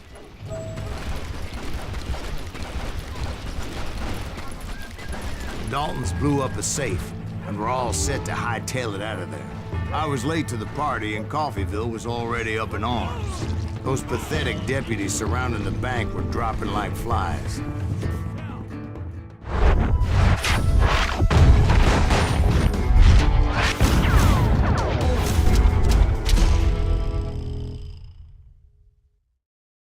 I'd been tracking those jokers for months, waiting for them to do something reckless. Finally, they did. Those stupid bastards decided to rob 2 banks at the same time in the same town where everybody knew them. But they still had friends in Coffeyville.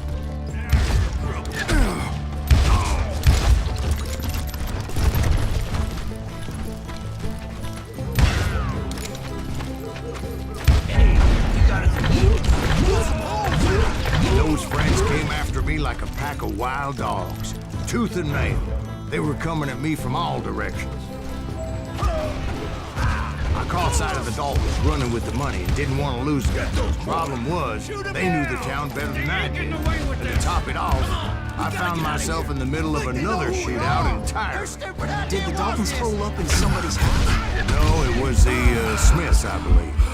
They were cousins of the Daltons, and they were shooting at the Browns, who were shooting at the Daltons.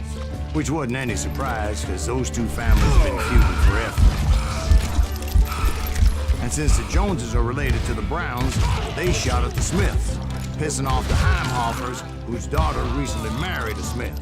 Well, bullets were flying every which way as all the old feuds in Kansas caught fire all at once. There was a hell of a lot of pissed off people in Coffeyville that day. But that's just the way life is sometimes. Shit happens.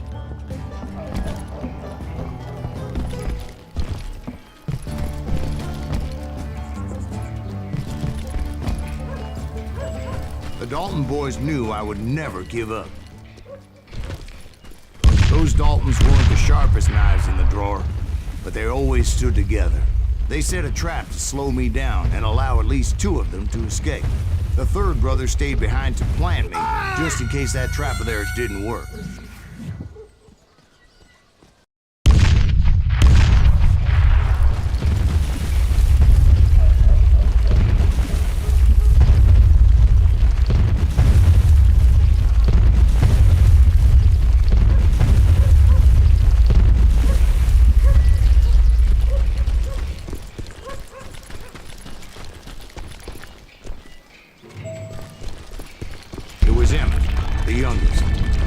Decided to stand his ground and face me down.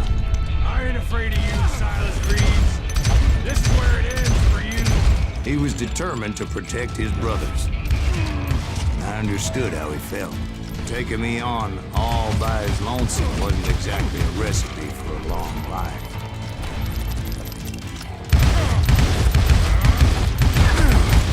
I'm gonna put you where you stand.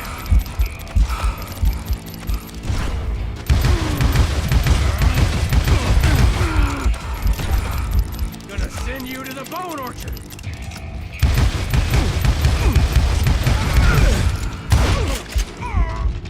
But Emmett Dalton survived the robbery in Coffeyville. He's the only Dalton who did.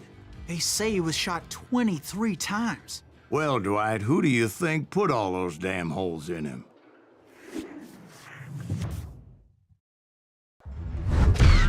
But I have to admit, that boy had grit.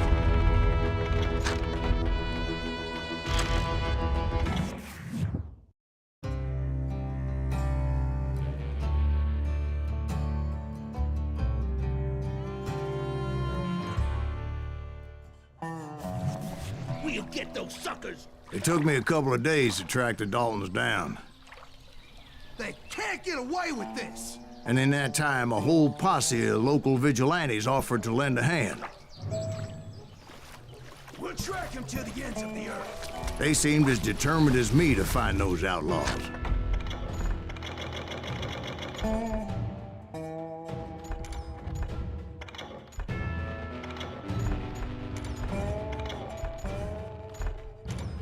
But as we headed into those swamps, it was like I had my own private army. There was no way those boys were getting away this time.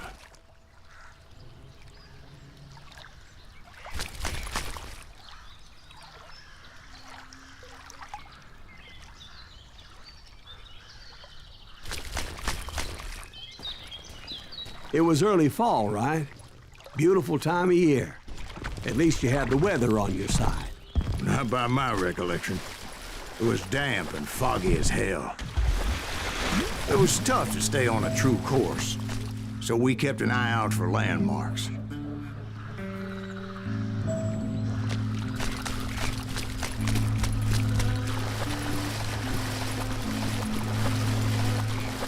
It was autumn.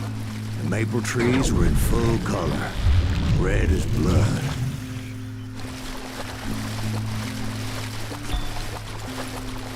The rains that year were torrential, so the whole area was flooded. The vigilantes had spread out wide, and pretty soon I couldn't see anybody.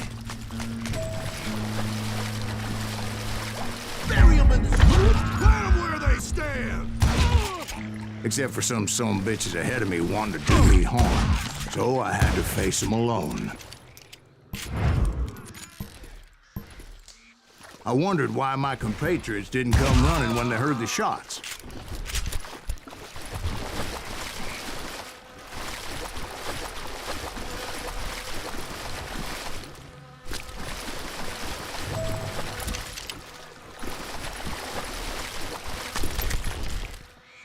So did you find the Daltons?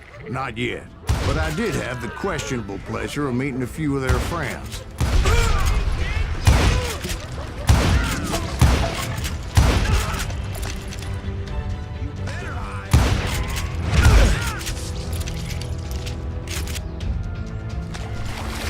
The boys had established quite a reputation by that time, so they attracted all manner of riffraff to their cause.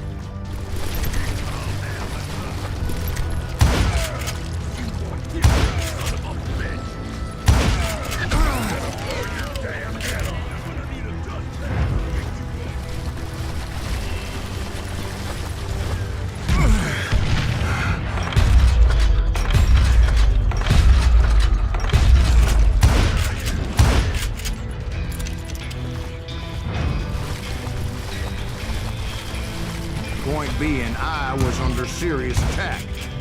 And my reinforcements was nowhere to be seen.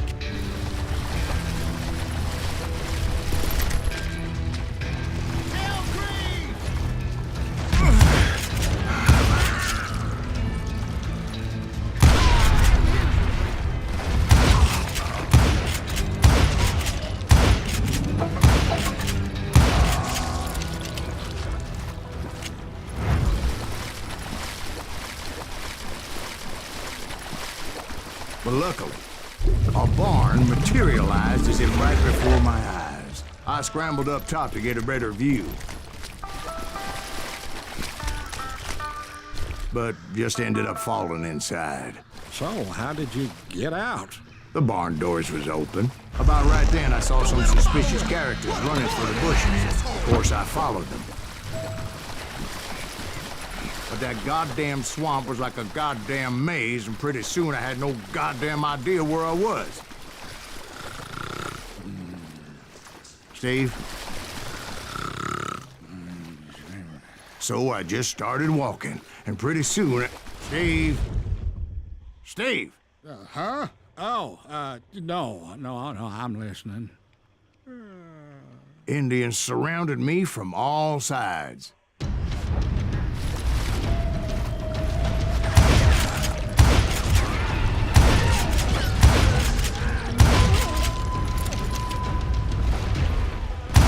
Indians? There were Indians? No. I just wanted to make sure Steve was paying attention. Now, where was I? You were following the Daltons through a swamp?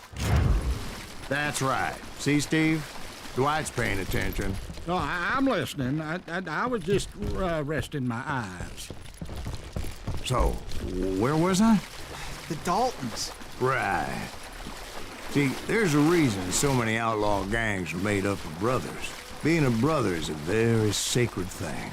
It's a bond like no other.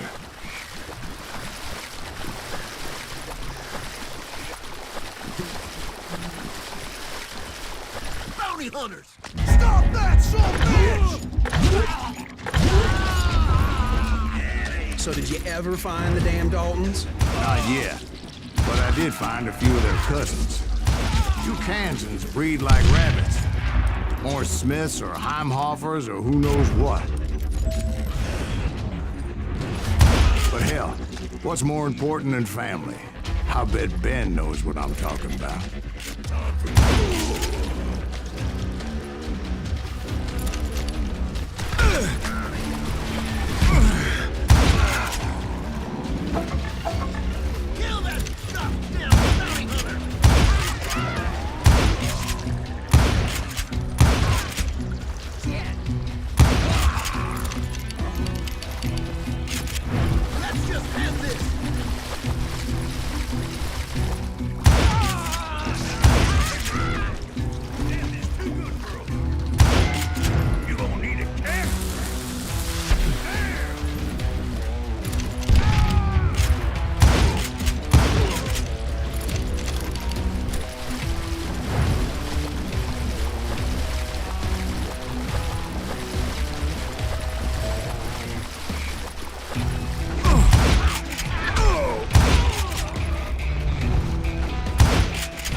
Those Dalton boys were out there somewhere, standing together against anyone who would threaten them.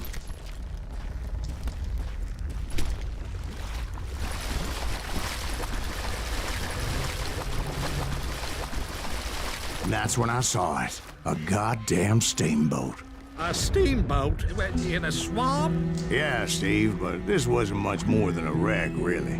But how'd a damn steamboat end up in the swamps? Yes, it floated off during the flood of '89.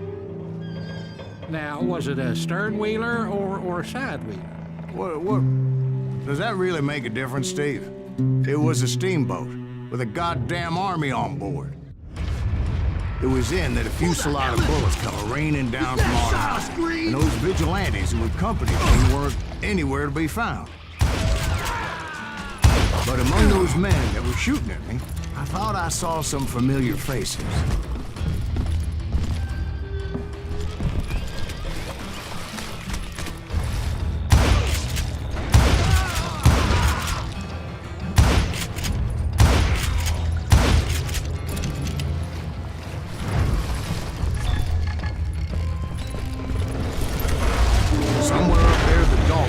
waiting on me.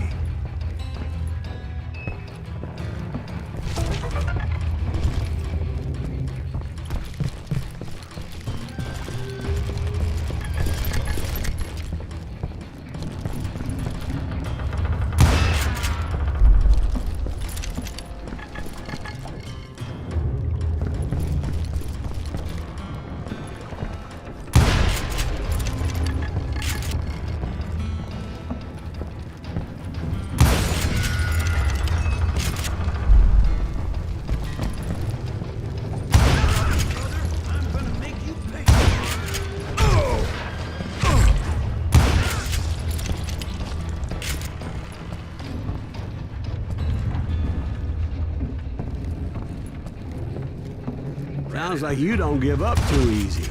That's the kind of man I am, Ben. I set out to do something. I do it. Surrender just ain't in my nature. Plus, I'm stubborn as hell.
Right about then, much to my relief, the vigilantes finally arrived. Their leader motioned at a cabin in the middle of the top deck, pointing me directly at the Daltons. I finally had them, after months of dogged pursuit. But it turned out that they had me. Take him out! I'm sending you to hell!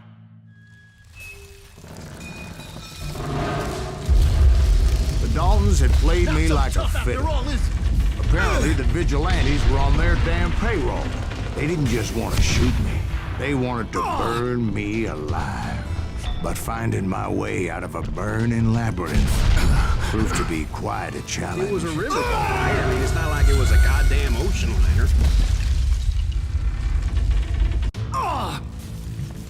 But finding my way out of a burning labyrinth proved to be quite a challenge. It was a riverboat, right? I mean, it's not like it was a goddamn ocean liner. Well, yeah, but I was in a fight. Heard about that ship that's gonna launch next year?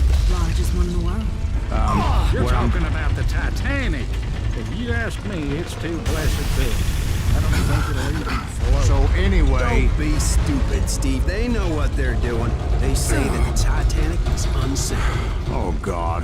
But getting back to that steamboat, how did you get off it, Mr. Greaves? I took in a lot of smoke that day, so I admit my recollection might be a bit hazy.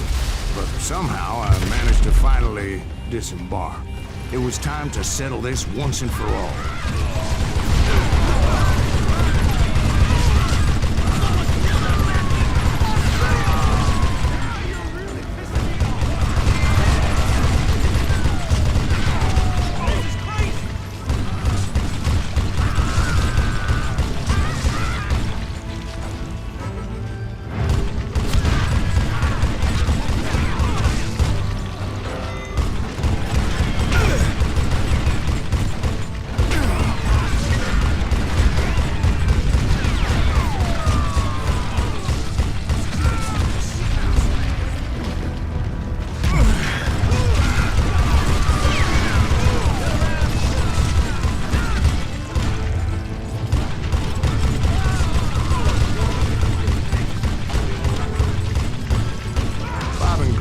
About to come at me one at a time.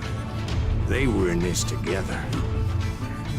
Two brothers side by side, determined to take me down. Confident that this time the odds were on their side.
got it wrong. A sad end for those two. If they'd only known that Emmett was still alive despite his wounds. Paroled 14 years later, he moved to California and sold real estate and lived off the legend of that fateful day. And the tragic death of his two brothers.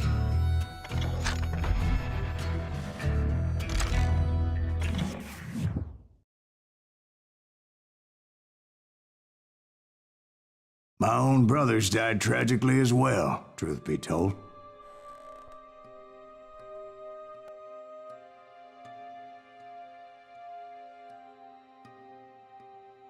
It was 1868, and me and my older brothers were pulling a tidy profit running cattle into Juarez, Mexico.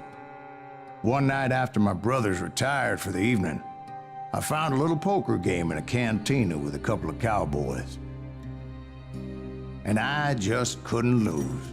I even won an old Spanish coin that had to be 100 years old. Well, I was mighty pleased with myself the next morning as my brothers and I rode for Texas. But before we crossed the border, those cowboys caught up with us. It was Johnny Ringo, Roscoe Bob Bryant, and another asshole named Jim. They wanted their money back and everything else we had, including our lives, as those boys didn't want us coming for them later. Bob put that old Spanish coin in my mouth and said, "I won't have it said that I left you with nothing, boy." Well, those horses bolted, and there we hung as those bastards rode away. The branch finally snapped under the weight of the three of us, but being my older brothers were bigger and heavier, they were already dead. And right then I swore to myself that I would avenge them. Ringo you know about. But Bob eluded me, until I heard he was riding with the Wild Bunch.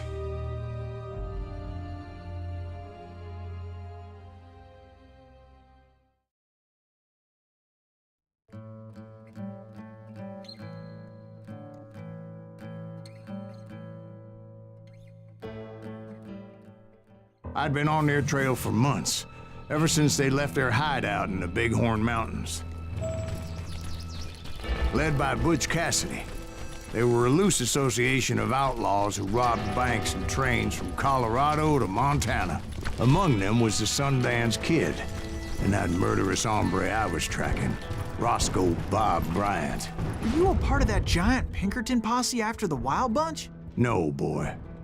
A circus like that would have slowed me down. Besides, I wanted Bryant all to myself. I'd heard about a large shipment of gold being transported to Wilcox, Wyoming on the Overland Flyer. They blew the bridge with the intention of forcing the train to stop. Well, I assumed the Wild Bunch was likely in the still intact part of the train high above.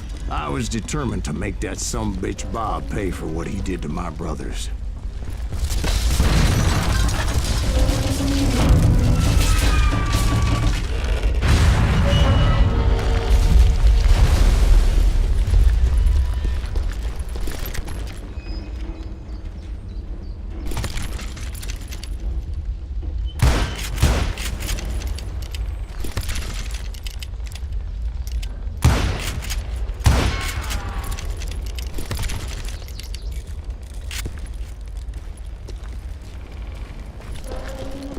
Ears are still ringing from blowing up that bridge.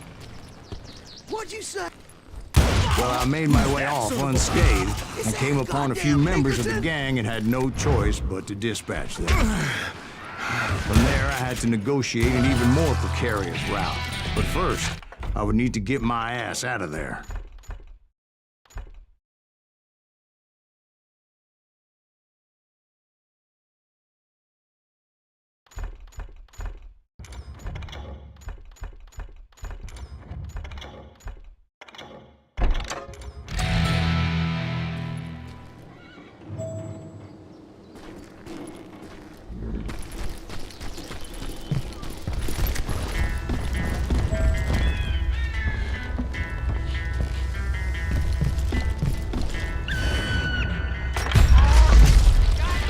jumped from the frying pan into the fire as the train was clearly fixing to fall.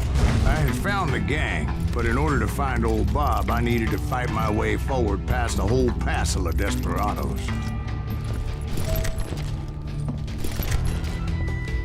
Outside, inside, any way I could, I made my way towards my prey.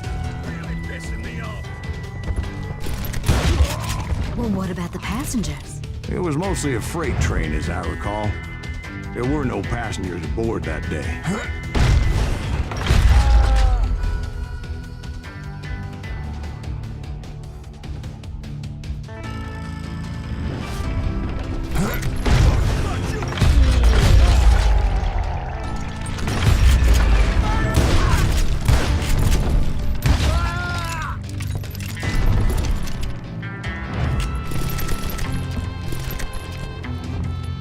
As I mentioned before, I am not fond of heights. But I was too busy dodging bullets to worry about falling to my death. Odds were I was likely to die that day anyway. So I was determined to take down as many of those bastards as I could.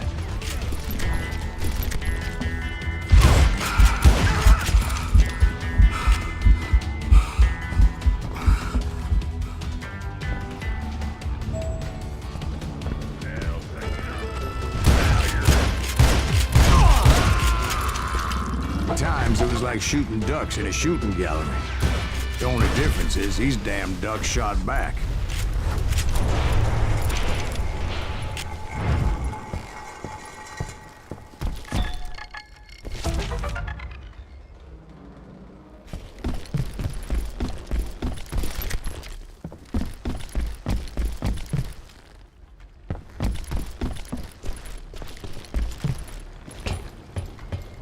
I kept hoping the law would show up and give me a hand. You mean like that giant Pinkerton posse that I read about? Did they come riding in, guns a-blazing to help?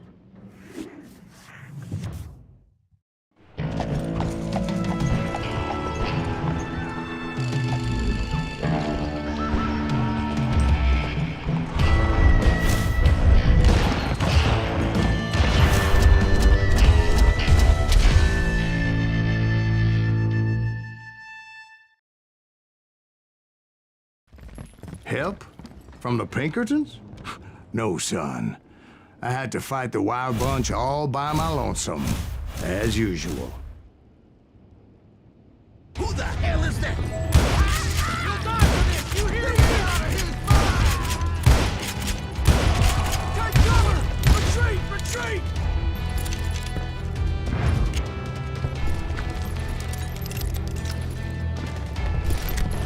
He's killing everybody! You calm down, let's go! They'll kill us all! Run! You ready for a battle?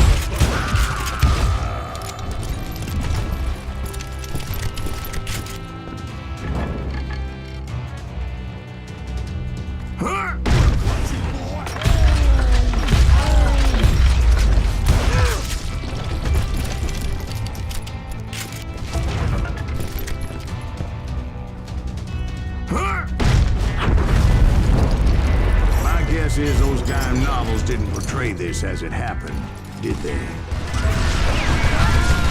Only a few stragglers were left. I had to cut them down pronto if I was going to stay on old Bob's trail.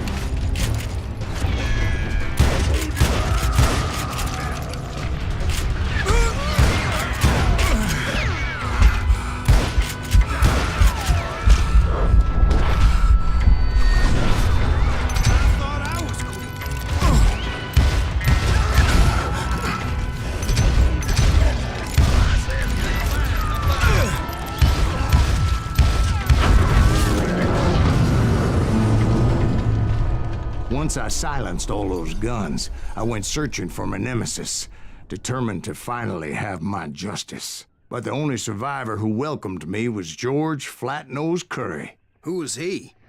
The fastest gun in the gang. Right after Sundance, I mean. And Kid Curry, and maybe Elsie Lay. Though some folks might dispute that.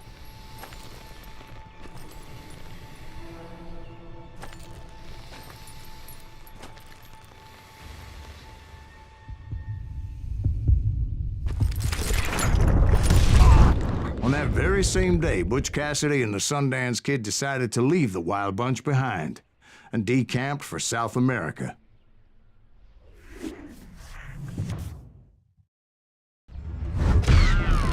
They ended up living down there for many years, but I'm sure you already know all about that.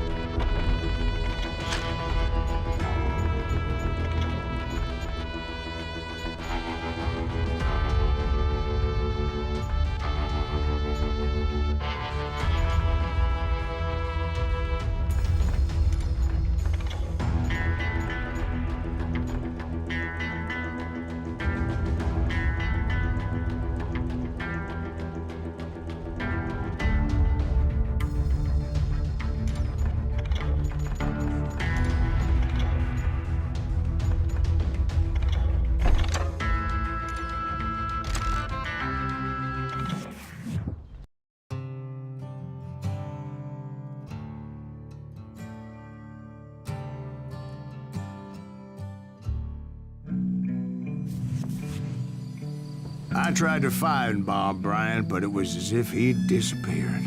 Sometime later, I heard the Wild Bunch was back together.